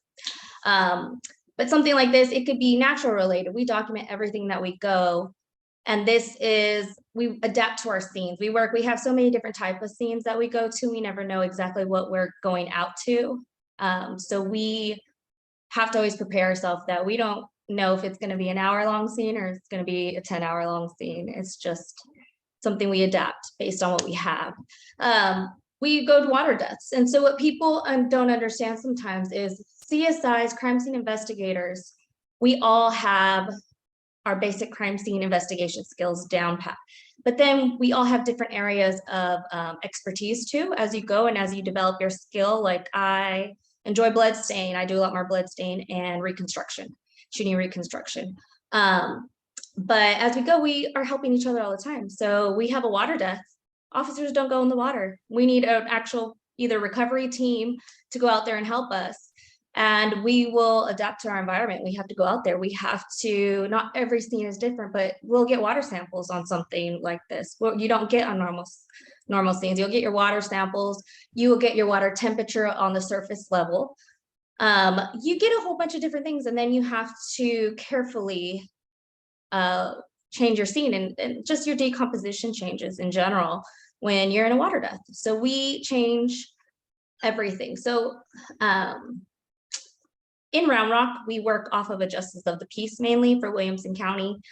If you go into Travis County, where there's a medical examiner, so those that aren't from the local area. So justice of the peace is a judge who is responsible for the body and signing out the death certificate. So it is their body, meaning the investigators out on scene, so crime scene investigators are the death investigators. So we are the ones that do the full death investigation and have to report it out because they go off of our findings to sign that death certificate ultimately. So we are trained in all backgrounds. So we have death investigation background also that we have to be trained in to know what we're looking at when it comes to the body itself, because the body itself is a crime scene in and of itself. So we look at that independently. If you go to a medical examiner's jurisdiction, you will have a crime scene out there, but you also have a death investigator who responds out with you, and they start the investigation portion for the autopsy to send back to the doctors. They start their portion, and they usually come in with the medical background or something like that. So I don't have a medical background. So if I'm out there and I have medication that I'm not aware of or what it is, I will be researching it to kind of see where I'm going. Something nice about when they have medical backgrounds, they can come out and they could be like, oh yeah, that's related to something really quick, like a heart, as opposed to I'll be researching it. And we all have different backgrounds that way. We adapt to our environment. So we can go out, we go to all our traditional stuff, but then if we get a call with scattered remains or buried remains, we go out there also and we will do our full search. We stay up to date with our trainings also as they come out. We have, so Texas, here we have 2 body facilities with universities with body facilities. We have Texas State and San Marcos, Texas. And then we also have Sam Houston State in the Houston area that they have a body facility, meaning that they will have bodies who are donated to science and they will be out there and we can do research studies with them. So they're actually huge facilities and they study the decomposition of the body. And so we can go out there and they will come in and also help us. If say we have some kind of scene that we need reconstructed for decomposition, we can give them the way it was and they can reconstruct it for us and do the study for us also. And they offer trainings to us. So we work hand in hand. I'm not an anthropologist, so we do have teams that can respond out, and that's very nice because we have buried remains or we have scattered remains and we start to see bones. If we can call in different teams. You're not someone who does it all yourself. You might have a crime scene person who has an anthropology background because that's what they went to school for, and that's great. But we have teams that actually respond out if need be, that could come out and assist to instantly be like, oh yeah, that's the femur, or that's part of the hand, or that's something as we recover stuff. Yep. And so that's a really nice way. Any questions so far? We'll still save it. Okay. Yeah, so it's going to be a long one. Our lab settings, we have very well lit. That's pretty much essentially, we're not dim lit. We're very well lit. This is our medical examiner's office in Travis County as they were prepping it. It's all well lit. You can see everything. That's the whole point of your examination in a lab. It's not like TV. Everything's not dimly lit. We have every light on. Okay. So role of a CSI. So we respond to the crime scene and we do an objective and analytical analysis of the scene. That is our role. We are supposed to come in and look at the scene as a whole independently. And we work scientific method, meaning we generate theories based on what we're seeing, and they might be changing as we go and as we recover evidence. As we see new things, as we recover, we get new information. We're constantly working off of theories changing, trying to disprove, prove, like showing what we have, and it's constantly shifting and changing. We are never go in with a biased view. We never go in to just say, oh, it's something simple. We go in to look at the scene as a whole. What do we have initially, do our assessment, and then start working from there. And constantly, they sometimes change. I just had a scene yesterday where I'm like, oh, it looks a certain way. Like he had something in his hand that would have already been like that. I go, oh, but when I moved him, I was like, oh, okay, now it makes sense. But like, so my theory changed 30 minutes later once I finally moved the decedent. And I'm like, oh, okay, that actually makes sense now. for it to be like this. You're constantly working scenes and changing your theories as need be based on what you have. But we search, we locate, we document, we preserve all evidence. When I say document, that's note-taking.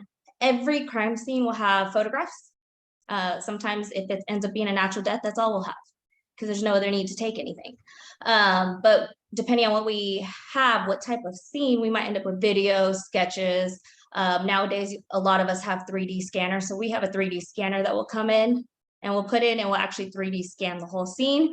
And then after the scene, we can go in and substitute our photos and plot it in. So if you've ever seen like a walkthrough of a house or an apartment complex, how it's those 3D models, we have those exact same things in crime scene, and we'll walk you through like that once we place it all together, and you can walk through your evidence in the whole scene with the 3D scanner that we use. We search for any physical evidence, alternate light sources, so that blue light that everyone sees, we use the blue light, we put in our goggles, and we search that way. And that's searching for our trace evidence, for our biological evidence. We're searching for different things, but that's just a search tool for us to help us locate stuff that isn't normally accessible and seen with your naked eye without the extra light help that's hitting at a certain wavelength. And we do chemical processing at the scene and at the lab that we come in and do. We collect tangible items. So crime scene investigation, we don't work off of circumstantial evidence. We work off of physical evidence. So there's a lot of scenes that like detectives will talk about that crime scene has nothing to do with because there's no forensic evidence. So we come in for the forensic portion of it. We come in to search for that physical evidence. In the end, we're gonna have something physical that we can go off and testify to that we recovered, we have, and then their interpretation of it comes into the context of the scene. So, but we end up with physical stuff. So we collect, that's why we'll end up with either DNA, prints, trace evidence, something of that sort that we collect and preserve. That's what we're working. Forensics is based on physical, tangible evidence that you recover. And then we'll come in and do reconstructions a lot of times. So if we have a shooting reconstruction, we can come in and do reconstructions to show that this shooting, he was shooting at a downward angle, right to left, and coming in and kind of trying to figure out the general area of where they were shooting from within that realm. Once we bring evidence back to lab, there's a lot of follow-up stuff that we can do in lab. So a lot of the times we collect the stuff out on scene and then we bring it to be processed in a controlled environment. So if we collect, say the water bottle that was dropped on scene that a witness said they saw someone holding at some point, we can come in now and actually do our DNA swabs and preserve it and do actual chemical processing in the lab, like superglue fuming and chemical processes that adhere to it after, and we could document the photographs we have, ultimately also lifting the prints. And there at Round Rock, we can actually start working the latent prints instantly. So we can recover, if we can process something there, we will process it fairly quickly because we want to get the latent prints working, because everything else gets sent off to the state lab or private labs or FBI to be processed for other stuff. So kind of to get an understanding, crime scene is just one area of forensic science. So say I collect, we just start everything. Since we start the data collection by what we collect out on scene, it's just one section. So when we go out to scene, we are a little bit of jack of all trades, like meaning we have basic knowledge in everything, just because we need to know what this piece of evidence, what we can do with it. So we want to go through the realm of it. So if we are collecting, say, a firearm, and we started the process of the collection of the firearm, we want to know, okay, what other areas are we going to be able to do? Like we can swab it for DNA, for the touch DNA to see who it is. If there's blood on it, we can swab the blood. We can fingerprint process it, and that's something we try to get to there on when we get it back to lab, because we could start working the fingerprint processing. But the DNA swabs, the firearm section will have to test the firearm itself in order to see if there is anything, if it's a functional firearm, compare it to the casings we found on there, the bullets we recovered. They're all different sections that we have to send it out to. So we have to understand, and if we get trace off of it, trace is a whole different section that they'll go to. So crime scene investigation is the one area that of forensic science, but it's not one does all. So crime scene investigators, a lot of us are also bloodstain pattern analysts.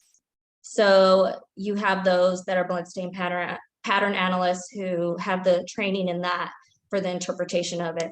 A lot of us are the medical legal death investigation. So meaning we're the death investigators also out on scene, because we don't have a death investigator who works for the medical examiner come out. Forensic anthropologists. So if you have someone that came in with a schooling of forensic anthropology, they sometimes go out there and they're like, oh yeah, that's a bone, that's not a bone, that's an animal bone.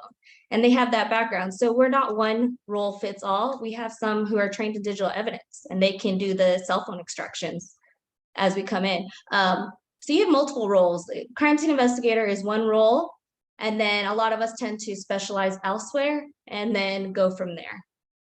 And it depends on your agency also. So when I worked for Austin Police Department, we were just strictly crime scene, and everything else was outsourced, meaning your digital evidence, your latent prints, they were all different sections within the forensic division.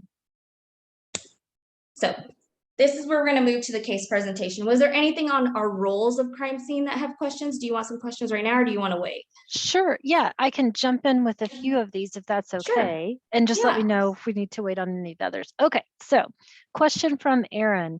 What is the most interesting or unique piece of forensic evidence you have ever worked with to solve a crime? She gives the example of a forensic files where they solved a murder because there was a specific type of grass on the body.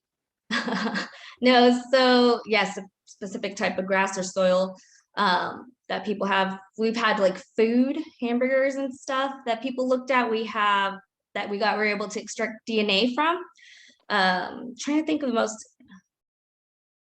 So there's just different things like GSR off of a cat crate we'll talk about. Like, oh, wow. Just different things, or the cat itself, like things that we'd have to swab or dab and stuff. We have gotten quite a few. So it's probably like food gain, extracting the DNA from the food that's been there already in the trash, or that we've done. I can't think of it. I'll come back to that to see what the most unique thing is. Sabrina asked, she is studying to be a crime scene specialist. Awesome, Sabrina. What recommendations or advice do you have for someone like myself? Great. Recommendations and advice is always, you can get an internship with a unit, then that's great, whether your school requires it or not. So internship, whether it's a full internship where you do your full hours for that semester, or sometimes like Round Rock, I don't know which area they're from. Round Rock, we allow day interns that can apply. They're in the school and are going to school for it or have a background in it, an interest. We do day interns that they can come out for a day, they can come out for a week, they can shadow us. So it's getting yourself known in the field. So I'm certified through the International Association for Identification. If you look into that, the IAI, there's student memberships also that get you connected and getting the network and everything that's pushed out. We get that too. And then you have your conferences. So we meet a lot of students that way because it's networking. Nowadays, crime scene is so popular. We will have one position and we get over 300 qualified applicants, meaning they all have school. That's it. And so you're trying to make yourself stand out from others. So it's getting yourself out there known, because we're most likely we will get word of mouth to hire someone with no background. So you have to get yourself your foot in the door in order to get going. And a lot of that is networking, truthfully, because you're competing with a lot of people with the exact same background. Good to know, and good luck, Sabrina. Lynn asked, sort of a little similarly, are there ride-alongs and/or tours? Yes, so call around your agencies. So there are ride-alongs. I know Austin used to do ride-alongs, Austin Police Department, that you can apply to do a ride-along just like you would an officer, and you had to put in for that.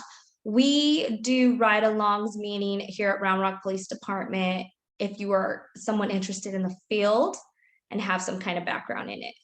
Because we know that we won't just hire anyone without the background, but if you're someone interested in the field, we like people to understand what our day-to-day is. You don't have a scene every day. So putting in for that way. But yeah, if you call around your agencies, especially The bigger ones, you can probably get in for shadowing especially if you have a schooling or interest in it, you can ask to shadow, and some places actually have that. And Sylvia, I feel like you were telling me, do you teach citizen classes as well, or you have? So I'll do presentations. So Round Rock offers the Citizens Police Academy. So you get to apply for that. And in that time frame of all those months, you get to know all the different areas. So crime scene is one of the areas that we do a presentation on our role. So yeah, they get to know that way. And so sometimes we meet people through that have an interest. And if I know them and they have an interest and they're going to school, they can come shadow me and go that route. Mm-hmm. And Lisa asks, specifically for you, Sylvia, do you feel you have become more desensitized over your CSI career? Unfortunately, yes. So not in a way of I've lost empathy and stuff, but in a way, well, one, I feel like this is a field that you have coming in. You have to know how to separate yourself from the scene itself, and then coming in and dealing with your emotions after. You do become a little bit desensitized, meaning you see a lot of stuff, you come in, you're always building on your knowledge, and you come in and you work it because you're looking at a logical perspective. You're not really emotion based, because if you were emotion based, it's easy to miss something. But yes, I do find myself a little bit more desensitized, as in I can watch these shows and be like, oh yeah, so that's something that's simple, and others who don't, they're like, oh my gosh, that's a big deal.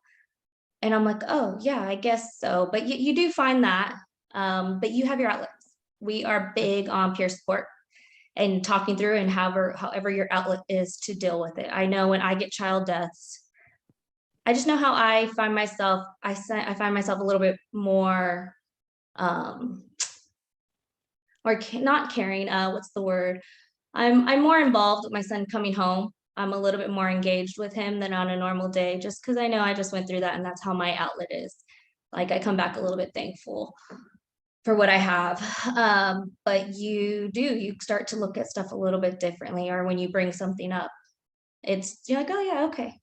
But you do realize you get a little, so it's learning as you go how to stay balanced, to keep yourself engaged and not just completely desensitized. Yeah.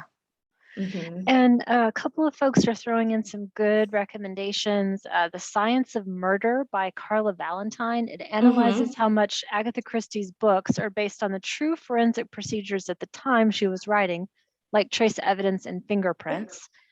Deborah Bloom's The Poisoner's Handbook. That one is a great one. Let's see. Jeanette is asking, and this actually may be your case presentation, does any one crime in Round Rock stand out for you? In Round Rock so far? No, I've had a few early on my career at other agencies that stand out that were child related. Anything big at Round Rock that has stood out lately? Not really at Round Rock that I can think of. We've had big cases, but nothing really that stood out to me. I have more so other cases that I was involved in from other agencies that involve like a small child that's the same age as mine, and being away from him for 3 days as I'm stuck at work, or coming home just to sleep, to leave in the morning before he even woke up, type thing. Yeah. And you're looking for someone who's the same age. Oh, yeah. goodness. So those things have stuck with me a little bit more. That I remember. Those accidental cases that it's a complete accident and it can happen to anyone. Those I think I am not desensitized to, because I'm aware that it is an accident that can happen to anyone. But yeah, so going that route, I do see how it can be a bunch of different scenes that you can become desensitized to, and what stands out is what triggers you. And Clint is asking, what is the most difficult part of investigating a crime scene? The difficult part of investigating a crime scene. It is you don't want to miss anything. So it is your making sure you keep an open mind, even when you get scene fatigue, knowing where your boundaries are. So everyone's a little different. So I know how Kate earlier spoke about different forensics, and that how forensics has even been looked at negatively at times. And it is because knowing where your boundaries lie and where your what you're capable of, what you specialize in, and where you draw the line. So to your interpretation and observations are very important as an investigator. So understanding where you draw the line, and you have to call in someone else who's probably more advanced in that stage, because that's where you can mess up, and it can actually mess up the whole scene. And when it goes to trial, that's something that can be thrown out. So it's relaying, and I say it to all our new hires all the time, as you build up, if you are unsure or if you have a question, you work it to the best of your knowledge, but ask for help. It's okay to understand that you're not going to know everything. We don't know everything. So understanding your boundaries and where you stop and someone else might need to come in, because you can misinterpret something, you can state something differently than what it should have been. So it's looking to understand, looking as a scene as a whole, and you're seeing fatigue that comes in because you don't want to miss anything. So not being rushed, making sure that you're not rushed. We teach our new hires that all the time. Do not rush through anything. Take your time. CSI is not like TV. Take your time.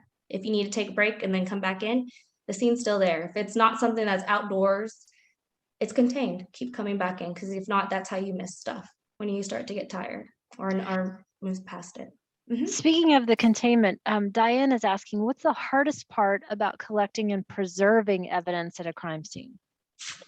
The hardest part is stuff that can be fleeting. So meaning it might be raining and you have that bloody pool right there, and you're still trying to take your pictures to get there, and you're trying to get it before it washes away.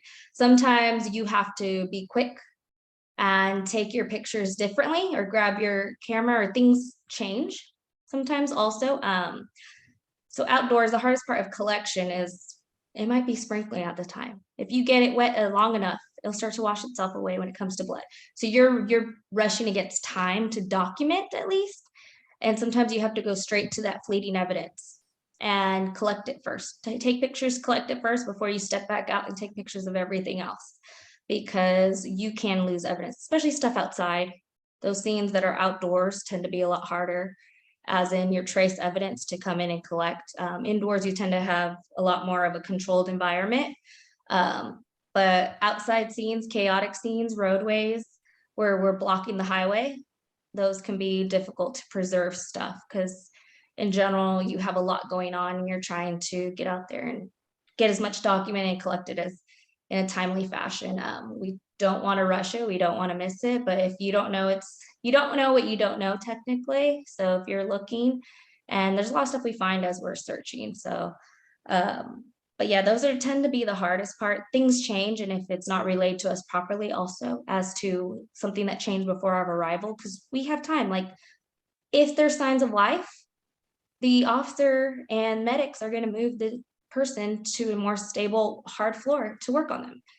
It just changed. The scene just changed. Maybe there's a firearm around them. Maybe they were on the bed and you just moved it, and now the bloodstains is showing us a drag mark as you're dragging them off, and interpreting and misinterpreting those stuff if it's not properly shared with us. That's why we talk about big communication. We get on scene, we ask, like, what has changed? And sometimes they forget to mention stuff, and we'll see something and we'll go right back out and ask, did y'all change something else regarding this, this, this? And they're like, oh yeah, we did this. Yeah, because those things can be misinterpreted.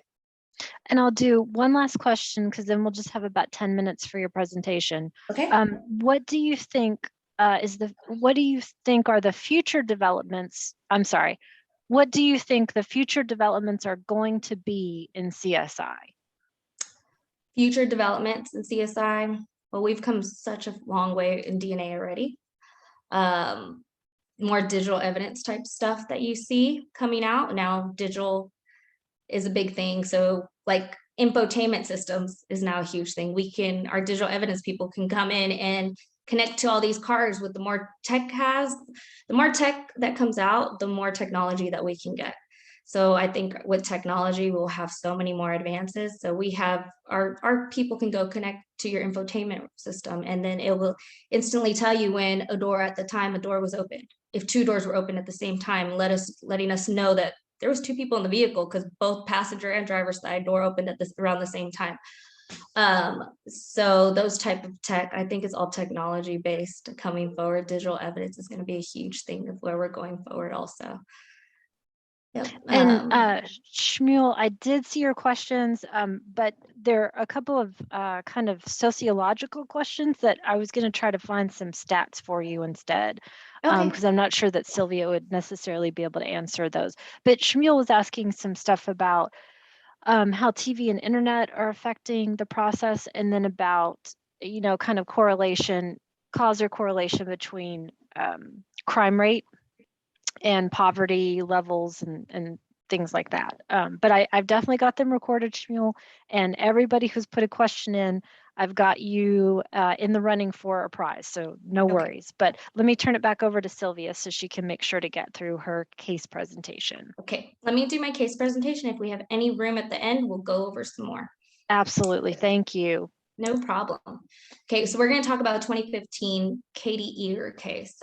It was a murder. Sylvia, sorry, is this when I need to pause the recording as well? You can pause. I'll tell you right when to pause. Okay, got it. Okay. So this is Katie Eager. She was murdered back in 2015.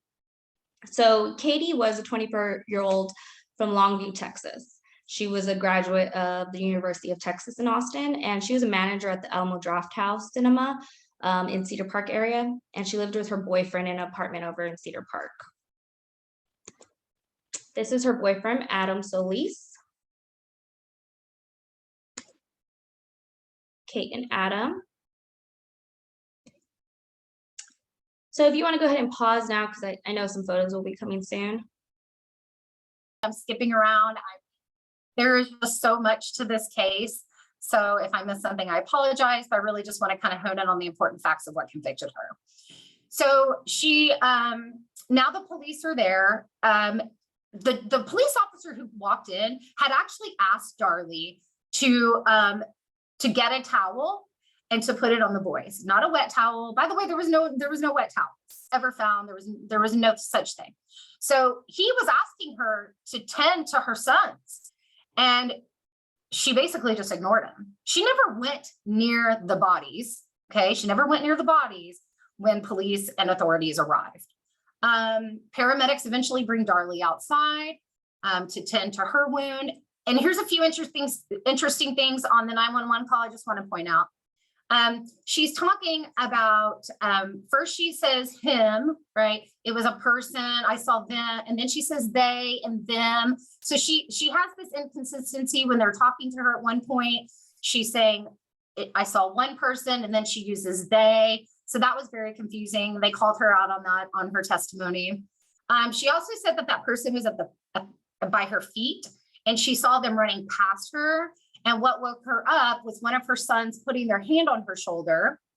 And that's when she woke up. So you have to think about this. Their dog is barking like crazy because he's upstairs. And even though he's upstairs, apparently this dog barked even if they heard anything. But yet Darlie says the dog was not barking when she was faced with the intruder in the home.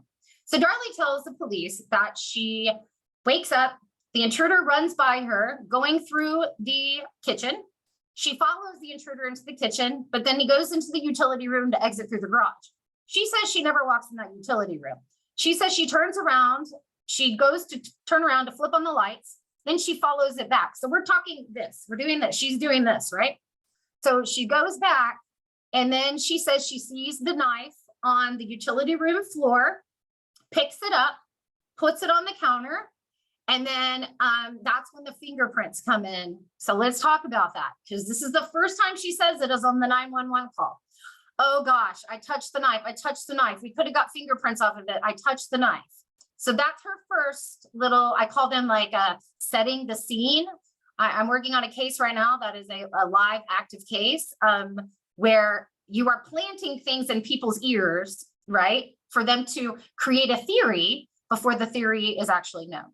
So she says this to 911. Now, if it would have stopped there, there wouldn't have been anything wrong with that. If she would have told 911, so, I touched it, I shouldn't have touched it, but it's not the first time. It's not the last time she says it. She then repeats this to at least 5 other people. By the time she's brought to the hospital, there's a nurse and a doctor who testify that Darlie was concerned about was oh, we could have got fingerprints off of that knife. I shouldn't have touched it. I shouldn't have touched it. They thought that was strange. This woman is saying this after she's lost 2 sons.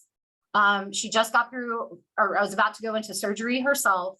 So to fix her wound. So that was very odd. The fingerprints on the knife. Now, why say that? Well, either 1, to explain your fingerprints on the knife, or 2, to explain the lack of other person's fingerprints on the knife.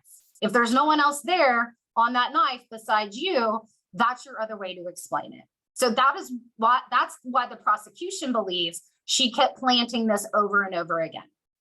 Now, I know that people think Darren is involved. I think there is a lot of weird things with Darren, no doubt about it. But I will say, when she was being taken off in the ambulance, she says, Darren, I saw them. I know we have to find them. I feel like if Darren was involved, first of all, she's a woman sitting on death row. He divorced her in 2011. I feel like if there was something she knew about him and it wasn't out yet, that maybe she would have already said something. I don't know. I'm just saying it's very odd that if he is involved, that she has completely taken the fall for all of this. And we'll remind people again of dates. Yeah. So she was convicted in 97 after the 96 murder, which she was 26 at the time, by the way. And then 2011 is when they're divorced. So a full 14 years later. Yeah. And he actually spent his life savings trying to get her off. I mean, and like Chris made a good point, you don't want to believe your wife kills your kids.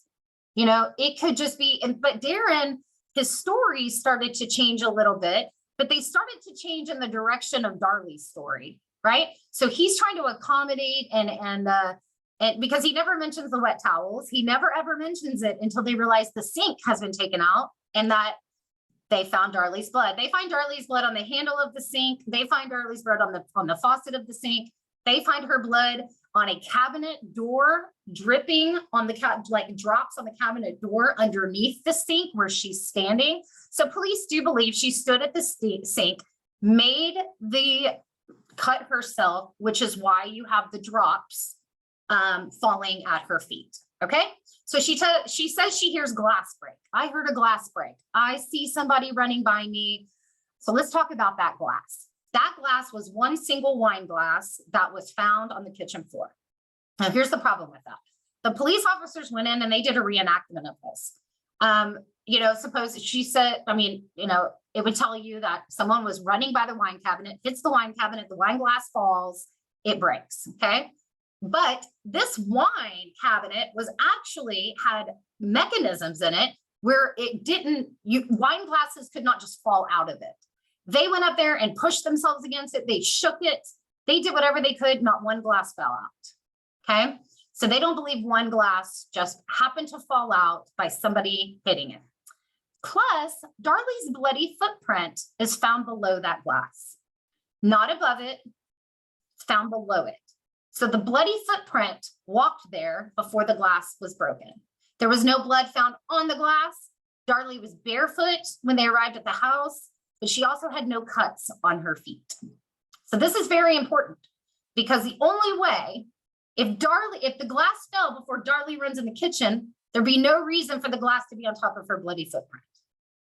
This to me was a big kicker in this case. The other one was the actual vacuum cleaner that is found on top of the wine glass. Okay. So there's some of her blood that is basically rolled onto the wheels of this. And some people thought, what is the point? What is the point of that? Well, it's found on top of the wine glass and the bloody foot. So prosecutors think she tried to basically run over it with the glass to make it look like the blood was in the glass. She was trying to basically blend it all together. And not until that she hears about the footprint and the glass and what they have against her, she tells them that she was leaning on the vacuum cleaner in the living room. Well, the vacuum cleaner wasn't found in the living room. It was sort of make it look like a struggle, right? They say this scene was completely staged. So that's the footprint on the ground, which only 2 footprints were found at the scene, and that they were both Darley's both in the kitchen. So let's talk about the blood on, I want to talk actually about the knife impression in the carpet. So this is an interesting one. If you haven't read about this, you can Google this. So they found an impression in the carpet that matched the knife perfectly. So you can, I mean, I looked at a picture of it. I mean, without even the knife, you can see now there's a drop. There's about a stream of blood, about that much off the tip of the blade, right? Well, that's from what when they testified, when forensics testified, it was a drip. It's a drip off of the knife. That's where you get the line. And then you have, it's from somebody setting the knife down on the carpet. Well, if an intruder, if we're believing the intruder scenario, there are 2 dead children. There's 1 alive adult. So why would a perpetrator put a knife down? Doesn't make much sense. There'd be no reason for the perpetrator to set the knife down on the carpet in that manner. They don't know why Darley would have set the knife down. They don't know if maybe one of the boys was alive or she was trying to, remember, the coffee table was flipped over halfway onto one of the boys. Flowers were knocked over. I mean, it tried to look like a struggle, but not much of a struggle is what the police believe. They also found, so let's talk about carpet fibers on that knife. They found no carpet fibers on that knife, none. But guess where they did find them? They found them on her shirt. They found carpet fibers in the shirt with holes penetrated from that same knife. By the way, she had no wounds in those holes. She was not stabbed with this knife. But the carpet fibers are found in the holes of that shirt, which could have been moved from that knife to her shirt when she made those indentions, because they found carpet fibers in her shirt. So the theory is she tried to just make herself look more like a struggle with the shirt. And by the way, her boy's blood is found on the front of her shirt and the back of her shirt. And remember, she never went by their bodies. So then why is there blood on your clothes? So the carpet impression was a big one. It didn't make sense for an intruder to put down a knife with a grown adult still alive, just to fend, now you're just fending for yourself and you put down the weapon. You've just killed 2 innocent boys laying on the ground. That's another thing. Their wounds were completely all different. Why are you going to come in and take 2 young boys, 5 and 6 years old, and in such a manner of knife down into their backs and into their chest, but yet you only slice a superficial wound on the adult? It just didn't make any sense. The attack on the boys and the attack on her was not the same. Let's talk about the escape of where she says that the intruder left. The intruder left through the utility room, through the garage, and into the back, through a window and out of the back gate. Well, the back gate was closed when they arrived. That is the first thing. It's actually, they said it was very difficult to open. So they almost had to push it. I mean, it wasn't like something you could just open. The mulch on the outside, there was a flower bed on the outside of the window. There was no footprints or anyone that had actually would have stepped out of that window, they believe, in a hurry. There was no mulch that was stepped in, no flowers were stepped on. There was also dust on the windowsill, which they believed was undisturbed because, again, somebody didn't go in there. They actually tested all the knives in the knife block. By the way, the knife that killed these boys came from the routier kitchen in the knife block. So they pulled the other knives from the block, and one of those knives, that prosecutors say it matched basically the fibers from the screen. There was a screen cut, and the fibers from that screen were actually found on one of the routier knives in that knife block. So they believe the screen was cut from the inside, not the outside. And that basically this was a stage scene. Let's talk about the sock. So they reenacted this. I do believe the guy who reenacted this was about 15 years older than Darley Routier. So it was a timing thing. I find it very interesting the sock ends up by a trash can and a gutter. I think they either missed they meant to throw it in the gutter or in the trash, and they just laid it there, or just, it was dark, right? This is nighttime. This is the middle of the night. So did they mean for it to go down in the drain and they missed? By the way, they found a significant amount of Darlie's regular DNA in the toe of that sock. Okay. But they found little spots of the boy's blood on that sock, but nothing else. So her DNA so they do believe Darlie Routier had her hand in that sock, which is why that sock belonged to Darren Routier. It came from their laundry room. They do believe she put that sock on her hand while she was killing the boys, to protect her hand from being cut, or just from her DNA being on that knife. And then that she ran the sock to, it was about 75 feet, 80 feet away from the house. It wasn't that far. I think 2 doors down is where they found the sock at the neighbor's house. So just by all of the evidence, there was just nothing to say that a perpetrator had been in that house. Now, I will give you a little kicker. Darren Routier, it came out that Darren Routier had actually had a conversation, and this just goes to tell you how bad their money problems were. He had a conversation with Darlie's stepfather. This is before the murders, and he wanted to know, what if somebody could rob my house and I get insurance money for the things that are stolen? He finally admits to having this conversation with Darlie's stepfather. So this is where people start thinking maybe Darlie didn't do it. There was supposedly a car that was seen in front of the Routier home several weeks before this murder. Was Darren Routier actually going to have someone rob the house and something went wrong? But here's the problem with this theory. There's nothing taken. Her purse, her jewelry, everything is sitting on the kitchen counter. There is nothing stolen from the home. And if you're there to rob a house and your kids are laying in the living room, I would think as a father, you would either call it off, or you would not want intruders walking in and seeing your boys on the floor, knowing that something could go wrong. So I don't believe, I think he did have this conversation. We know he did. I think it was bad timing for him that this came out, but that just goes to show you how desperate they were for money, and just how bad things were for them. Does anybody have any questions? I feel like I am on my podcast. Absolutely. We've got a ton of questions. So I will jump into those. Okay. So let's start. Sorry, let me just scroll backwards to the top.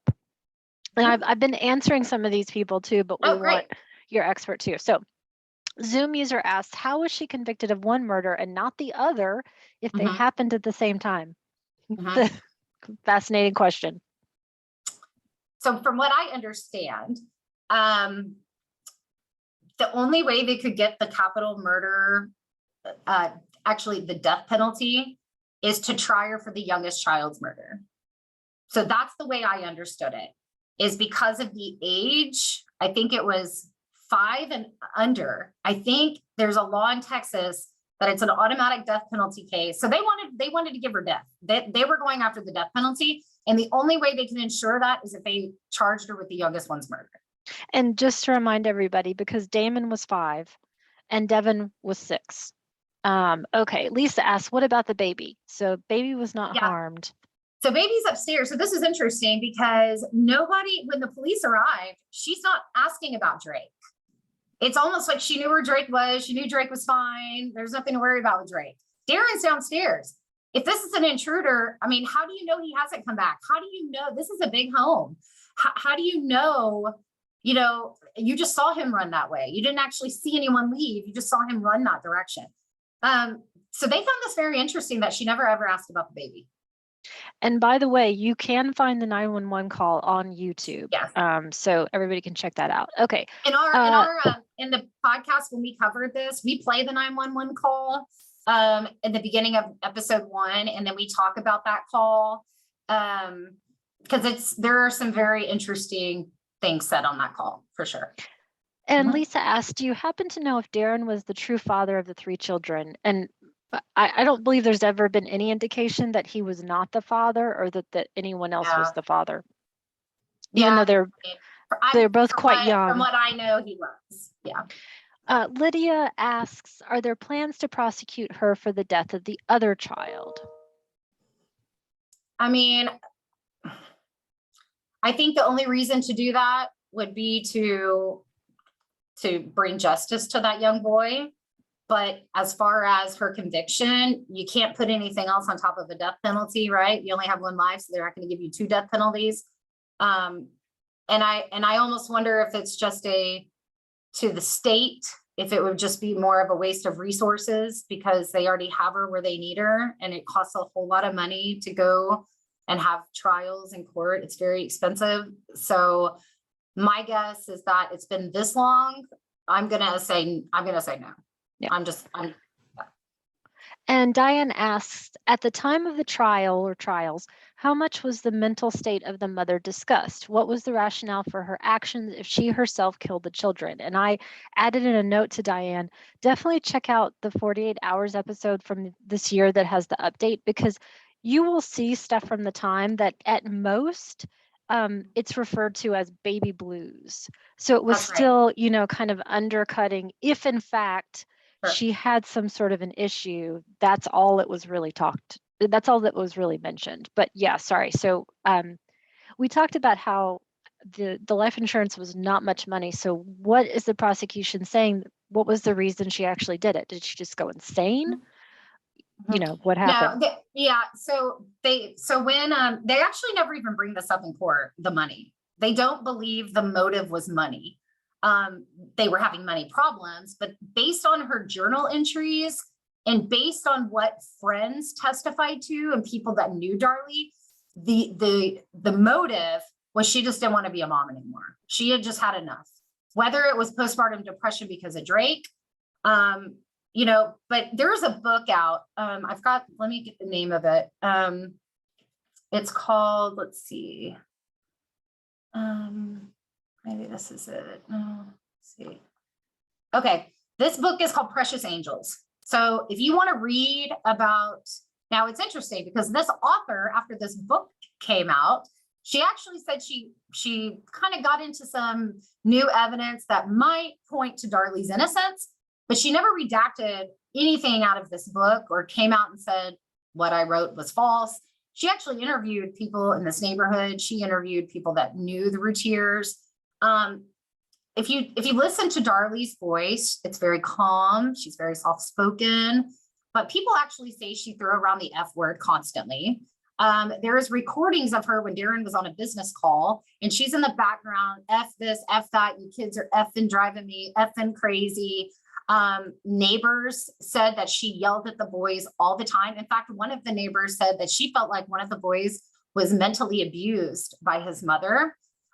So her demeanor and the way she came across is not the way that people portrayed her after being talked to about this case. So that's a good book. If you really want to dive in and see what, now, I mean, this is the thing. There's, I believe she did it, but I believe in evidence and in common sense. And there were no witnesses to this. It was a very big circumstantial case, along with just piecing everything together. The silly string tape you talked about, right? She's at the boys' graves. It's her son's birthday. So she's doing silly string. But if you watch this video, you will see Darren Routier looking absolutely depressed. His face says it all. When she starts the silly string, he almost like backs up away from her, as though not celebrating whatever she's celebrating. So I believe they were fighting that night. I don't believe they were having a calm conversation on the couch and he just went to bed and said, I love you. And then she got tired and just decided to wake up and kill her kids in the middle of the night. I think she was, had enough. I think he got turned down for the trip loan, right? Think about that, a loan to go on a trip. I mean, typically people take trips because they have extra income to do that. but they're actually trying to take a loan out so they can enjoy vacation. And I think it was just too much. I think she, like you said, the baby blues, I think she was dealing with a lot of postpartum depression stuff. She had already tried to take her life multiple times before this happened. In her journal, her journal entries are public, by the way. You can find these journal entries. They brought them into court at the trial because they said this says a lot about her state of mind. And it's her state of mind and the things that people came forward to say. And I will tell you, there was a friend of hers named Mercedes. And after Darlie got out of the hospital and returned to the home after the police had finished their investigation, this is in the book, she walks in with Darlie and she was expecting Darlie to be just overwhelmed with grief and sadness to walk in back in the house, that her boys were just murdered. But she walks in and she's like, look at this effing mess. Do you know how much money it's going to cost to fix this up? And she said she looked right at Darlie and was like, Darlie, did you kill your boys? She's like, I have no time for this. I have to get my house back in working order. Like, there are some really damning conversations that she had with people.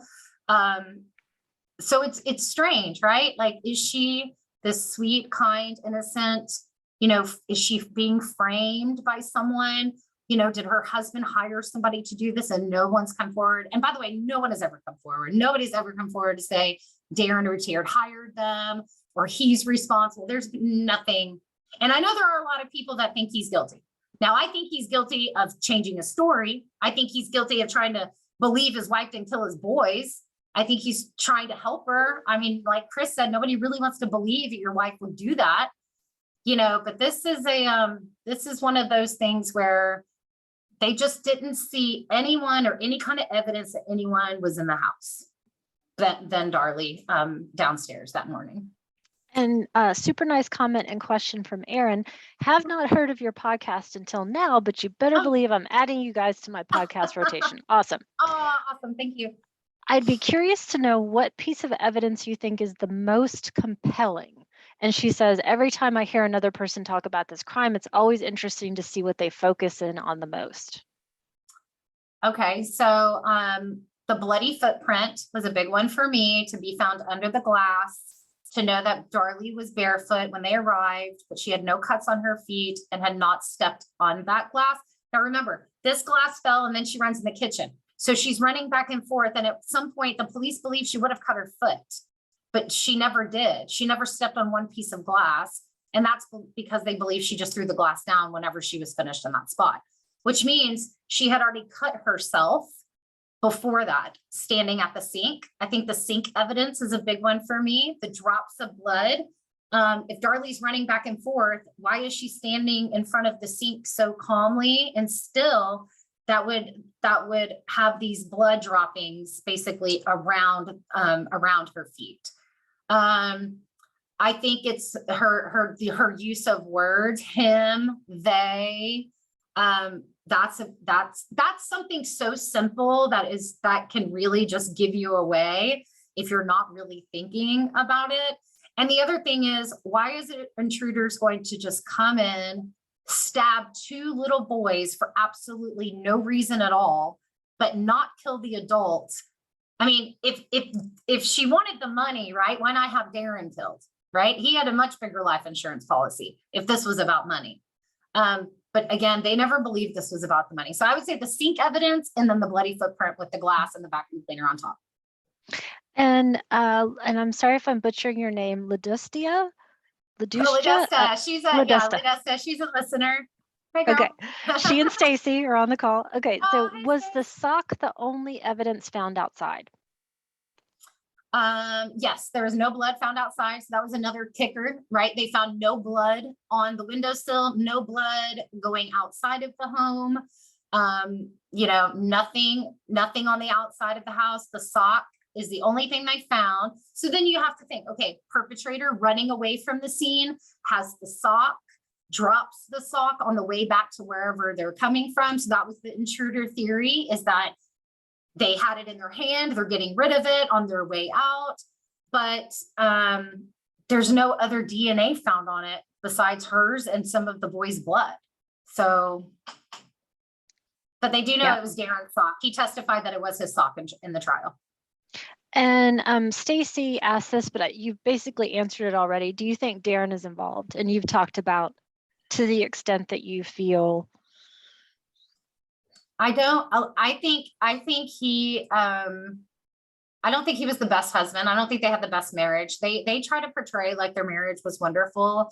A friend also in the book said that she was actually in the home taking care of the baby, and she was in another room, and Darren did not know she was there. And he was talking to Darlie about her weight, and, you know, you better lose this weight and get back down to the size. I mean, you know, as a woman and you've just had a baby. I mean, and so she said she was so mortified by what he was saying. She actually decided to walk into the room so it would stop. And she said, "Oh, hi, Darren." And he just turned around and walked off. I think he probably wasn't the best husband. I think he probably wasn't the most honest guy, considering he was trying to hire some people to come into his house and steal things so he could collect insurance money on it. I think he tried to change his story to accommodate his wife's stories.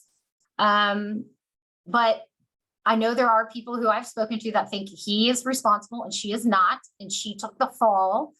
But I have to, she's either warped by him and her mind. I mean, to just be on death row and not speak up. I don't know what to think about Darren. He's probably not the best guy, and but is he involved and responsible? I don't think so. I don't think so. And Lydia asks a good process question for you. How many hours does it take you to follow these cases? Well, it just depends. So for this one, this was a 3-parter. So what I did is I pulled what I tried to do is I tried to get police reports. I try to get police reports first and foremost, and then I try to see what's available to the public already online. So if you go and search like Darlie Routier public records, a ton of stuff, you'll actually be able to read all of the testimony from everyone. I mean, it's all out there. Her case is probably the most I have found access to the public just Googling. But typically I'll spend, you know, a week reading about a case, and then depending on how big the case is, I'll break it up into different episodes. But it takes quite a bit of my time. So I try to be like a month ahead. And then we have cases that are ongoing, you know, victims, families that come to us. We just, if you've never listened to the show or we did one on Katie Palmer. So this is a big case right now in Grayson County, which is like Denison, Sherman area. This is a big, you know, a good old boy type of no conviction coming type of case. And they are really wanting justice for Katie. I had her husband on the show, and that was very difficult.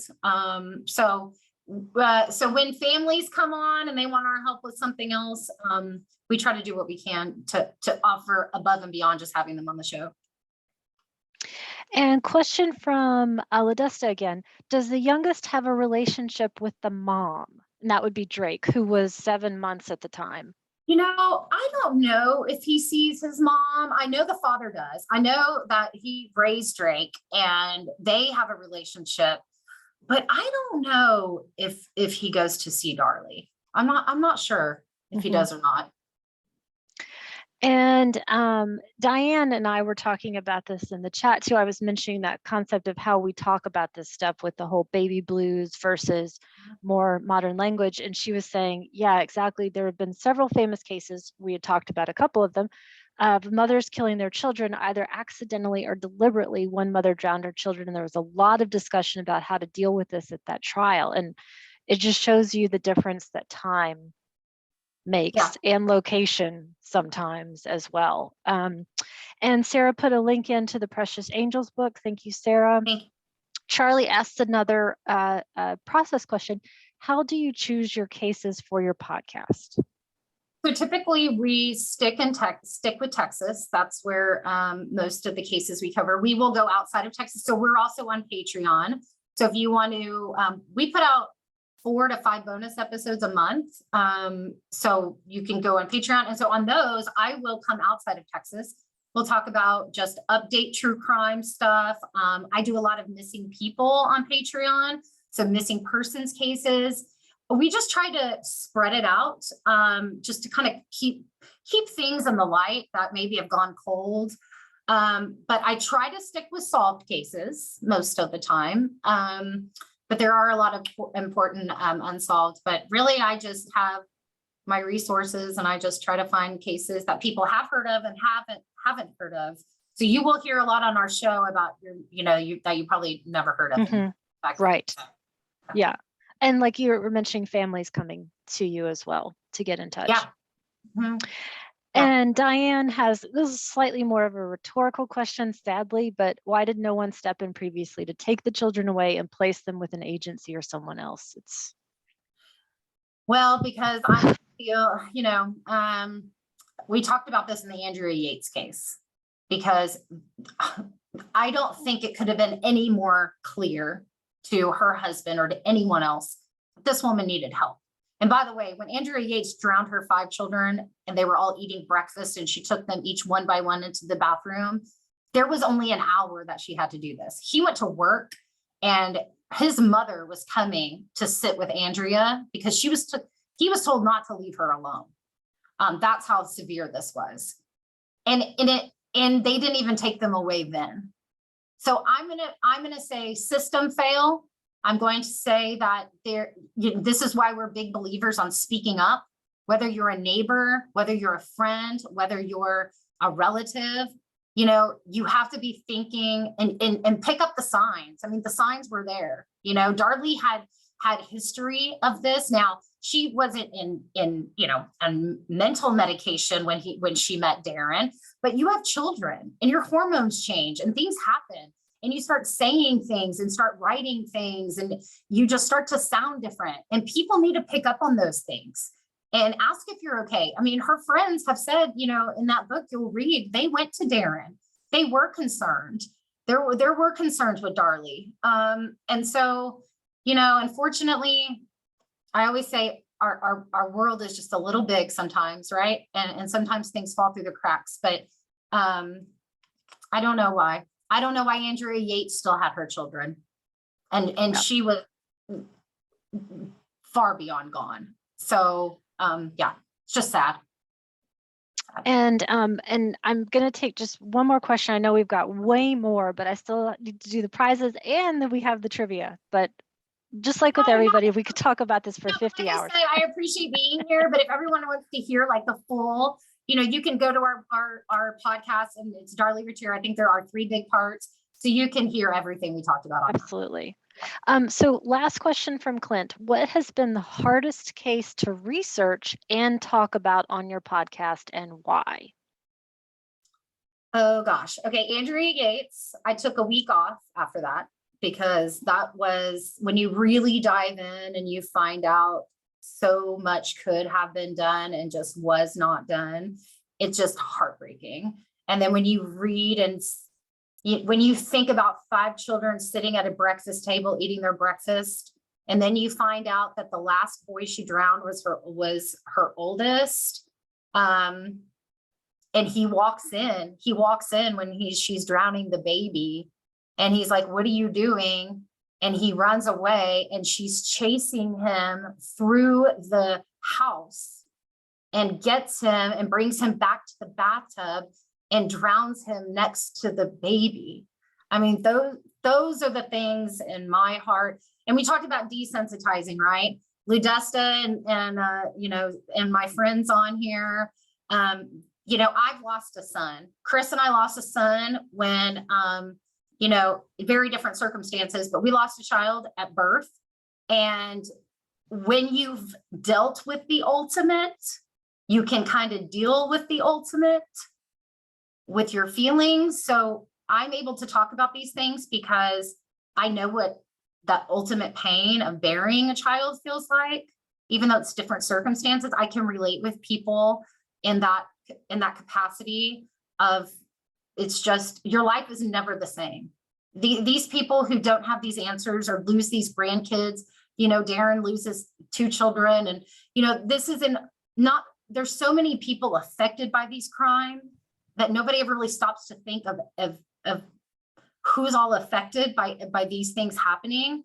And it's a disaster and it's sad. And I think Andrea Yates probably hit me the hardest. The one I want solved the most that I've done, and I've actually gone to the location and scoped it out and did a bunch of research, is Missy Beavers. So if you don't know about the Missy Beavers case, that is when you can, if you just type in Missy Beavers, you will probably see a video pop up of someone in complete SWAT gear roaming a church at 3:45 in the morning. She's showing up for, to teach her Camp Gladiator class. And for 45 minutes, someone is roaming around this church, breaking windows with a hammer. You don't know if it's a man, you don't know if it's a woman, but she walks in and they kill her. And that is still unsolved to this day. But please go check that one out. That's probably one that I really want to see solved. Okay. Oh gosh. Okay. All right. We'll set aside the super tough stuff, and we'll do the fun stuff. Okay. So I've got 6 prizes to give away. I have got 11 people. So give me 6 random numbers between 1 and 11, please. 6 random numbers between 1 and 11. Yes. Okay, we're gonna go 2, 4, 6, 8, 10. 2, 4, 6, 8, 10. Okay, so in no particular order, that is Diane, Zoom user, which I think was Kat, Lydia, Stacy, and Charlie. So I'm putting my email address once again in the chat, and that is elong@roundrocktexas.gov. And so email me to give me your details, whether you live outside the area or can stop by Round Rock to pick up your prizes. I'll be taking care of all of that next week. Brandy. Yes. Thank you. You're welcome. We so appreciate your time. Yeah. Thank you. I wish we could stay on forever and talk about these deeply troubling things, but you know what I mean. I know. Well, we have a saying, if you see something, say something. So everyone just be diligent and just, we cover things like about human trafficking. We cover,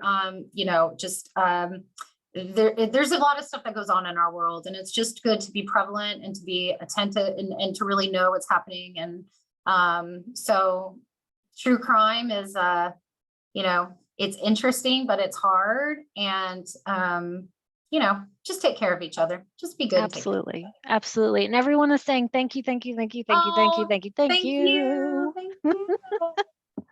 Now, everyone, we're going to switch over to the true crime trivia contest.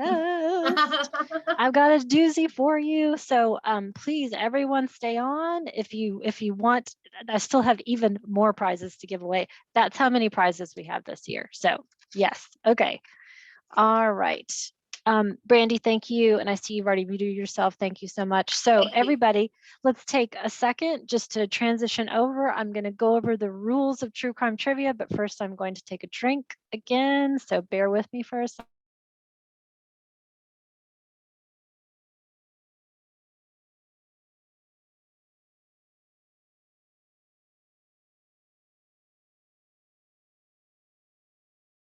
Okay, folks. So we have got 3 rounds of trivia. That's 10 questions per round. So I'm going to read the question. You're going to have a couple of moments to write down your answer. So go ahead and grab yourself some paper, pencil, pen. This is basically all on the honor system, essentially. But if I, need to double check, I need to be able to see an actual written thing that you have recorded your answers to. So we'll have 3 rounds. If anyone missed a question at any point, we will have a gap after each round so I can repeat the question. You'll have a few more seconds to think about it. Please, again, even though it's all in the honor system, please don't use Google or anything like that. Let's just have fun with it. And then I will be giving you the answers at the end of each round, and then we'll do the cumulative points for it. And I'll be giving away tons and tons of prizes. So we've got a lot of fun stuff. Okay, so I'll give everybody just a second to make sure that you've got all of your things in place. And I'll make sure I have all of my questions as well. First round is actually going to be multiple choice, but the other 2 rounds, you're going to have to come up with everything on your own. Oh, Diane, we're sorry that we're going to miss you. We'll see you next year. Okay. All right. Okay, any questions in the chat before I get started about how the trivia will go? Give everybody just a second if anybody's got a question. And keep in mind with this, I'm not trying to trip anybody up. There should be, you know, one specific logical response, but we can talk about any, you know, if you have any questions as you go. Okay, so again, I'll start with round one, which is the multiple choice round. I'm going to read the question and the potential responses. If you missed a question, just wait until the end. I will repeat them. Okay, everybody ready? Question number one. Which Beatles song inspired Charles Manson's delusions about a race war? A, Hello Goodbye. B, Hey Jude. C, Helter Skelter. D, Ticket to Ride.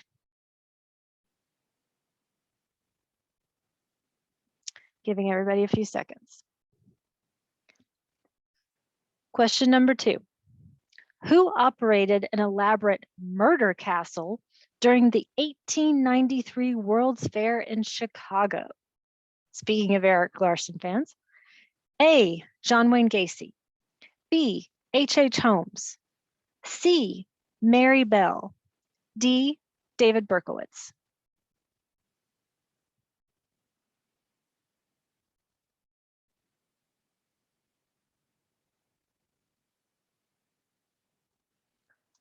Question three. Which of the following killers eventually turned him or herself in? A, Aileen Wuornos. B, Gary Ridgway. C, Edmund Kemper. D, Ted Bundy.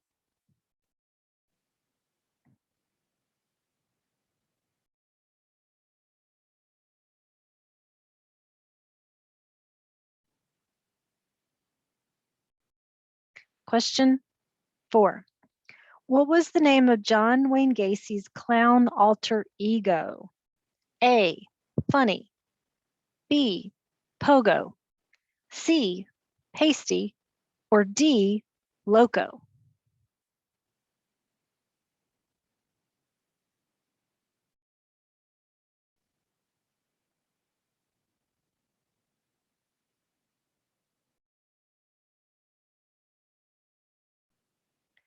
Question five.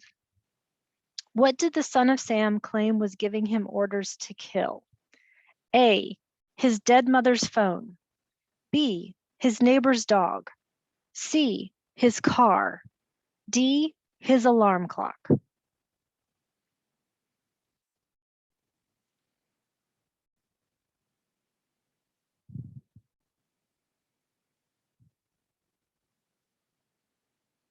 Question six.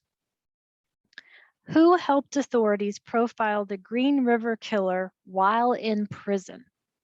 A, Jeffrey Dahmer. B, Aileen Wuornos. C, Ted Bundy. D, Edmund Kemper.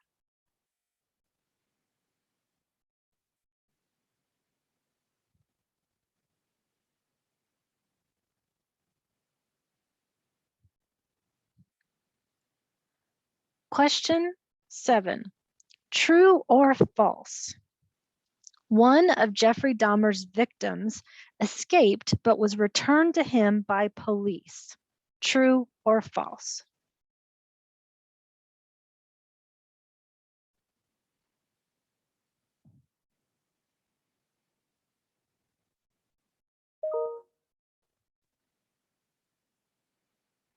Question 8.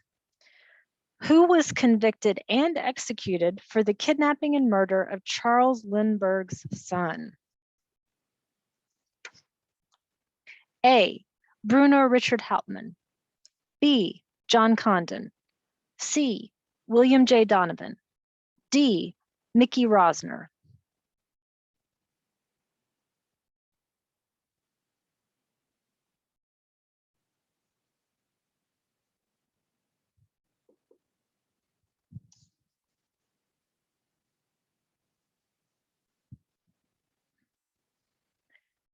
Question 9. Which duo killed a teenager in 1924 just because they wanted to commit the perfect crime? A, Hitchcock and Smith. B, Bonnie and Clyde.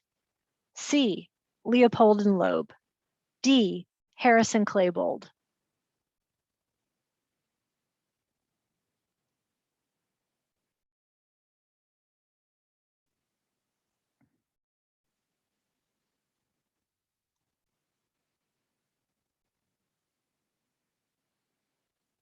Question 10, last question of this round. Which killer is represented by this symbol? I'm going to hold it up on the screen.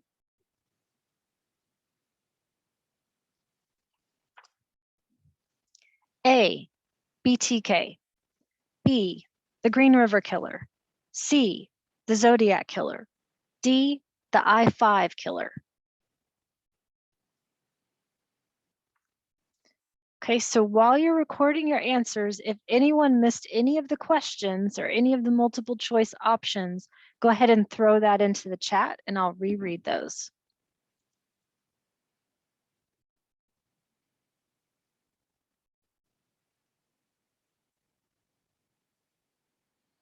Nobody so far. Question 5 and question 9, question 2. Sure thing. Question 9 for LaDusta. Question 9. Which duo killed a teenager in 1924 just because they wanted to commit the perfect crime? A, Hitchcock and Smith. B, Bonnie and Clyde. C, Leopold and Loeb. Or D, Harris and Klebold. Question 5 for Clint. What did the son of Sam claim was giving him orders to kill? A, his dead mother's phone. B, his neighbor's dog. C, his car. D, his alarm clock.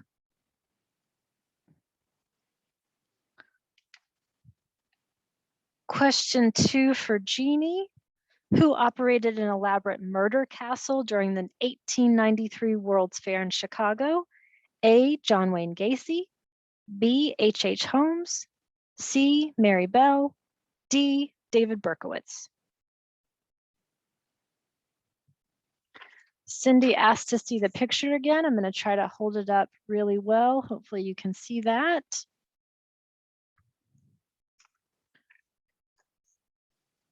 Okay, Susan is asking for 6 and 8. 6 is who helped authorities profile the Green River Killer while in prison? A, Jeffrey Dahmer. B, Aileen Wuornos. C, Ted Bundy. Or D, Edmund Kemper.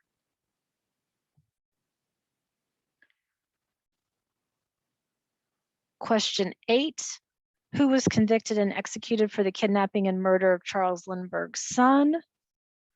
A, Bruno Richard Hauptmann. B, John Condon. C, William J. Donovan. Or D, Mickey Rosner.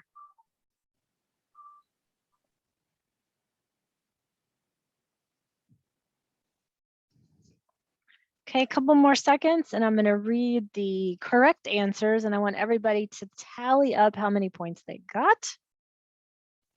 So question 1, which Beatles song inspired Charles Manson's delusions about a race war? That was C, Helter Skelter. Question 2, who operated an elaborate murder castle during the 1893 World's Fair in Chicago? That was H.H. Holmes. 3, which of the following killers eventually turned him or herself in? That was Edmund Kemper, Ed Kemper. Cindy, I've got to just jump ahead, sorry. And it doesn't, if you've got the answer versus the letters, that's totally fine. Number 4, what was the name of John Wayne Gacy's clown alter ego? That was B, Pogo. Number 5, what did the son of Sam claim was giving him orders to kill? B, his neighbor's dog. 6, who helped authorities profile the Green River Killer while in prison? That was C, Ted Bundy.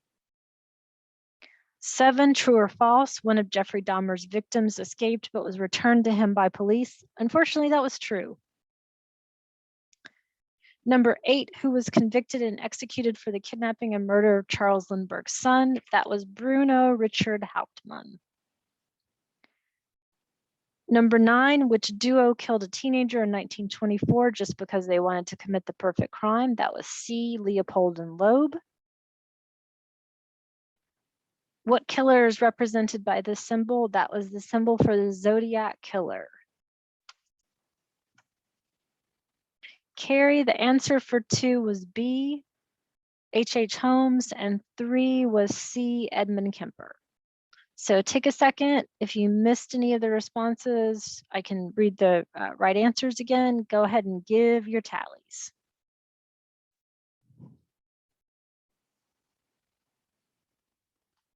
What letters for 8 and 10? 8 was A, Bruno Richard Hauptmann. 10 was C, the Zodiac killer. We've got 8 correct, 9 correct, 7, 7, 5, 10. Ooh, oh, nice, everybody. Cool. Well, I've got a whole lot of prizes, so don't worry if you got a lower score. Awesome, 6s, 8s. Cool.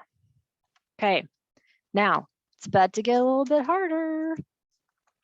These are all right in your answer. And I will accept, we could, if you've got something that you feel like is close, we can absolutely talk about that. Let me get a drink of water first.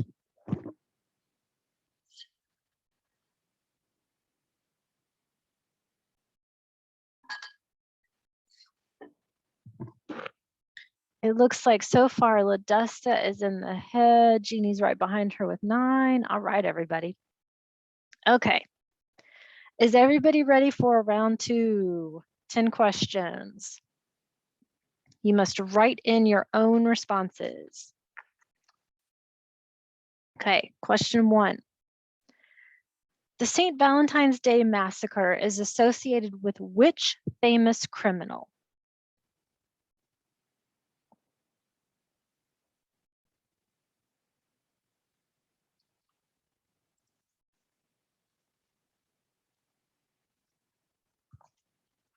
Question 2.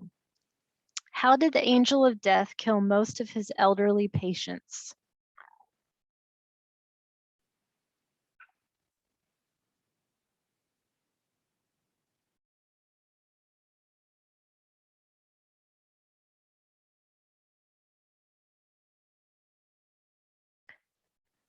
Question 3.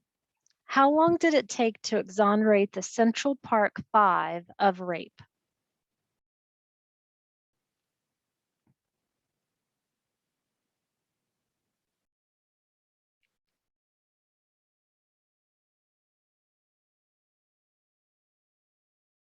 And I'll repeat any questions at the end.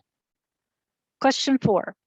What was the IQ of the trash bag killer who confessed to 32 murders?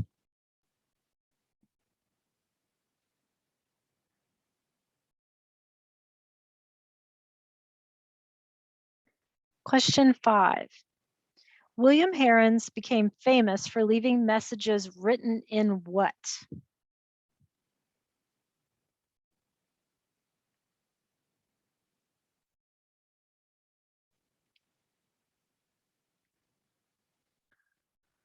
Question 6. Serial killer Ted Bundy once worked at which organization?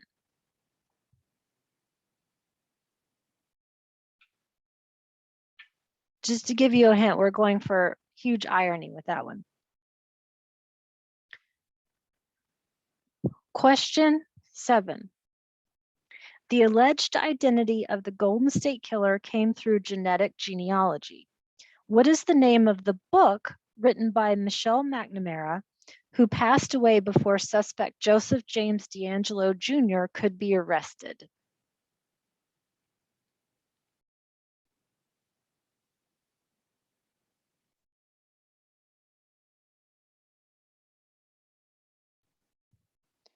Question 8. Sharon Tate was murdered on the orders of which criminal?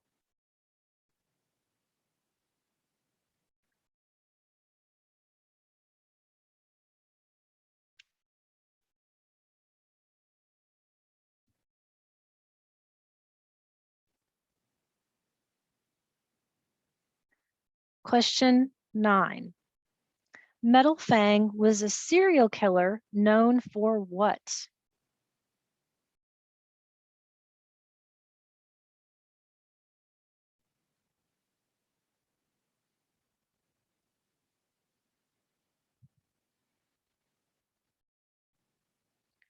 Question 10, final question in this round.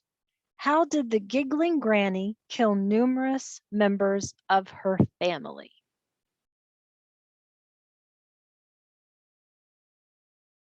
So while you're writing that down, throw in the chat which questions you need me to repeat. Number 9, Metal Fang was a serial killer known for what? Question 3, how long did it take to exonerate the Central Park Five of rape? Question 1, the St. Valentine's Day Massacre is associated with which famous criminal? Question 6, serial killer Ted Bundy once worked at which organization?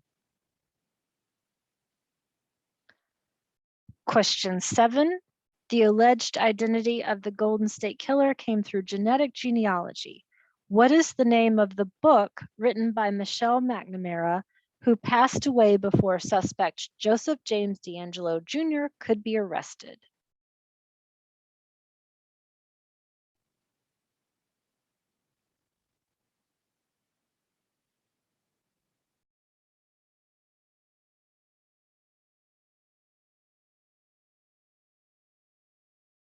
Question 10, this is the last one. How did the giggling granny kill numerous members of her family? Everybody's got a few more seconds, and then I'm going to go through the right answers for you to tally.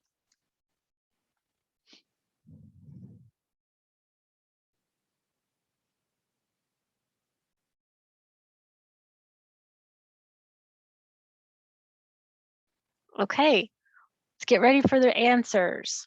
Question 1, the St. Valentine's Day Massacre is associated with which famous criminal? That was Al Capone.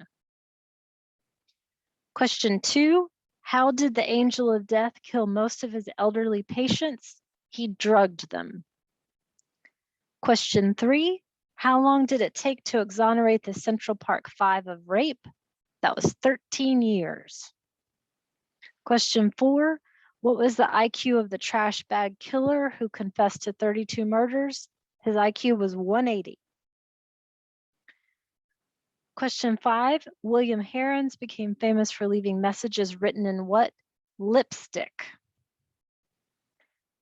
Question 6, serial killer Ted Bundy once worked at which organization? A suicide hotline. I said it was ironic. Question 7, the alleged identity of the Golden State Killer came through genetic genealogy. What's the name of the book written by Michelle McNamara, who passed away before suspect blah, blah, blah could be arrested? That was I'll Be Gone in the Dark. Great book. Question 8, Sharon Tate was murdered on the orders of which criminal? Charles Manson. Question 9, Metal Fang was a serial killer known for what?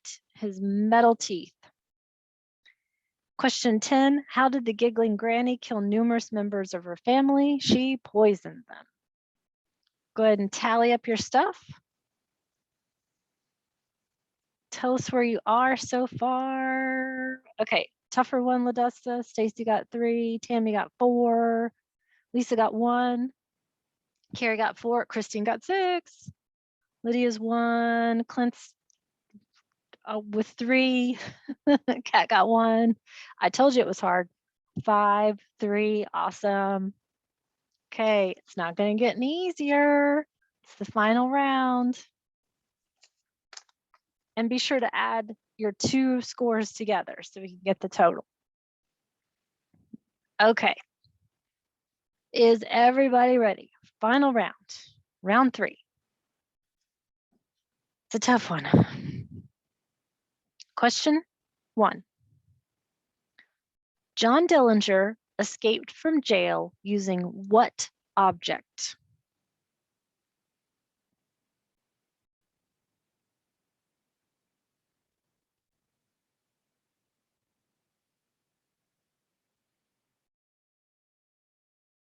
Question 2. Which serial killer kept victims' heads in his freezer?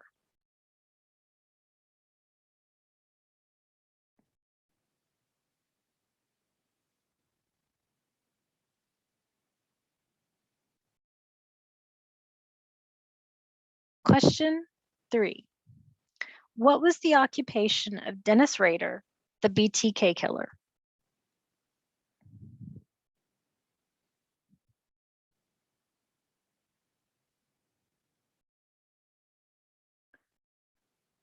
Question 4. How did Andrew Kehoe kill 43 people at a school in 1927?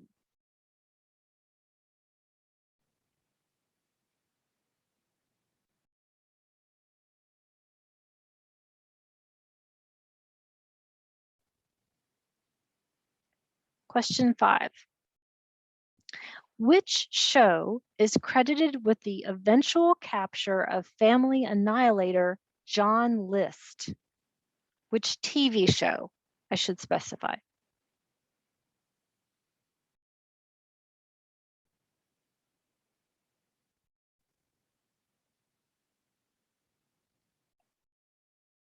Question 6. Who tipped police to the identity of the Unabomber, Ted Kaczynski?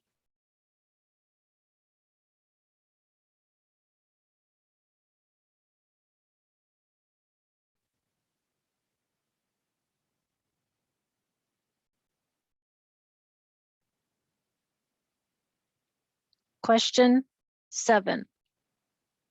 Timothy McVeigh killed 168 people because he was mad at the government for what? And there are a couple of potential answers for this that I can accept.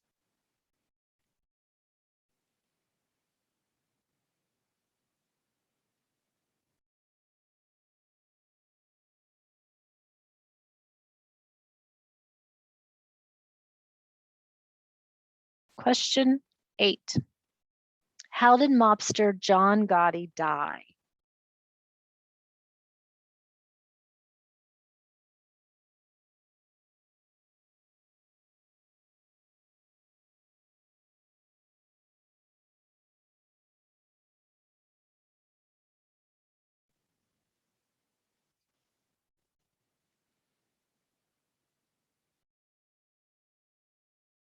Question 9. Mobster Bugsy Siegel got his nickname because of what characteristic?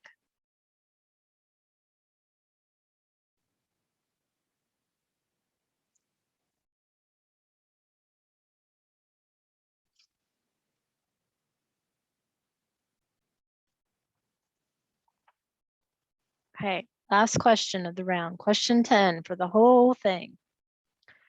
What is the title of Anne Rule's book on Ted Bundy, considered to be the definitive account of the killer?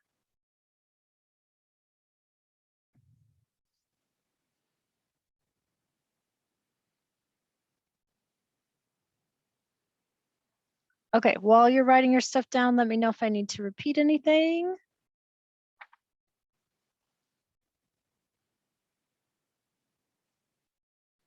Question 6. Who tipped police to the identity of the Unabomber, Ted Kaczynski? Who tipped police to the identity of the Unabomber, Ted Kaczynski?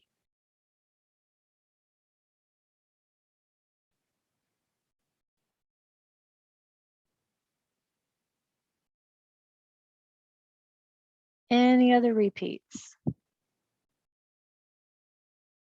10. What is the title of Anne Rule's book on Ted Bundy, considered to be the definitive account of the killer?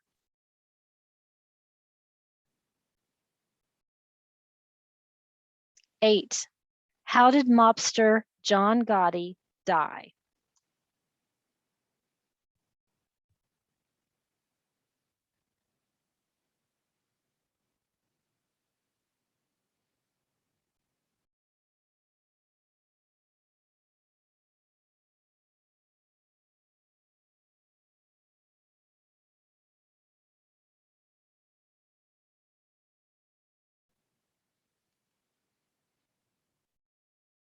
Any more? Last minute before I read the answers.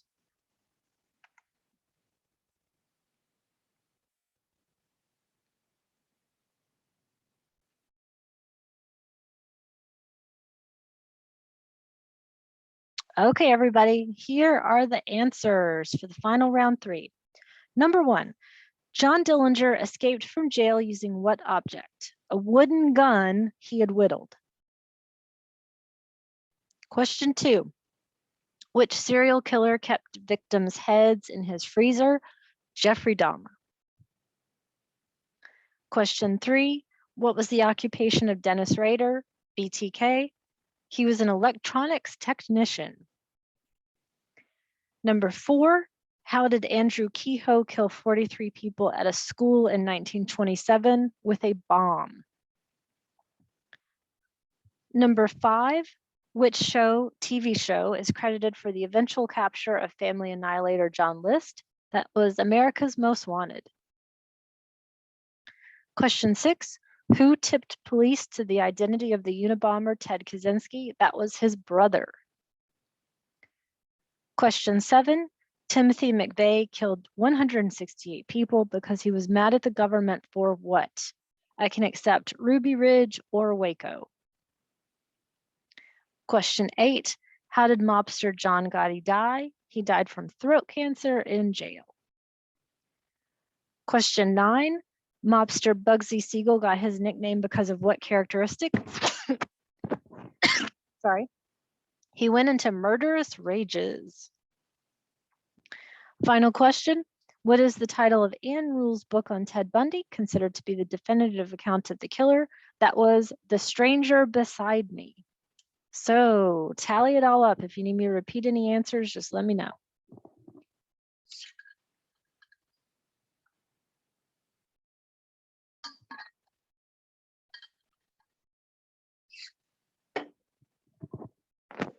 Nice. 4, 5, 2, 3, 3,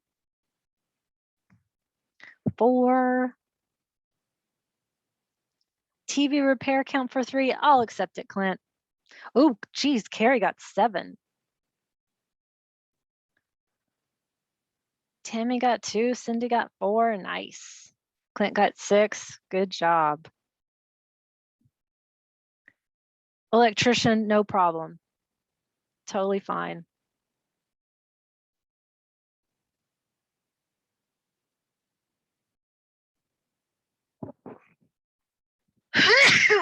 Pardon me, that was my sneeze, sorry. Okay, everybody. Tally up your full number.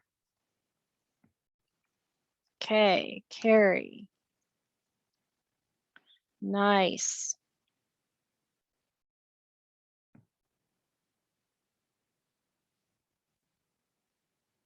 Nice, Jeannie. Nice, Clint. Ladusta. Good job. Okay, I am recording all of your totals, and I have got a ton of stuff to get away. Some of you probably who have already won stuff too, so you might be getting multiple things. See, I've got 7, 10. I've got something like 13 prizes to give away. So I'm going to take the top numbers that got in there, and then I'll take a wild card from the lower part of people who got shorter numbers, and I will get in touch with you. It'll take me a second. I'll have to do it offline, but I will alert everybody, and you can always feel free to get in touch with me directly. I'm putting my email address in the chat again, so you can get in touch with me directly to see if you are owed any sort of a prize. I may even have some special things to throw in there too. So let's see. So I'll make sure to capture everybody's score, and we will take it from there. So thank you, everyone, for joining us for True Crime MiniCon, our 2nd annual. This was so much fun. I didn't know if any of you joined us last year, but I think this was even more fun than last year too. So yes, everyone, you are so welcome. It was absolutely my pleasure to put this together. This again is the Round Rock Public Library. if you're in our area, please stop by and get a card. Please patronize our library. We're always happy to see you. And if you, sorry, Sarah's got me on echo. Sorry, I'm hearing myself. And if you patronize your local library, be sure to check out the true crime section. So goodbye, everybody. We will be, I've recorded the bulk of this, and we'll also put it on our YouTube playlist as well. So you'll be able to see it afterwards and enjoy it, send it to other people. Lynn is asking, oh yes, thank you, Kat. Yes, please bring other people next year. Lynn is asking us, when is the grand opening for the new library? That's going to be in February of next year. So we're all excited for that. You can drive by and see the progress of it too. So it's really great. Everyone, you are so, so welcome. I'm going to end all of this, and we will see you next time. Bye, everybody.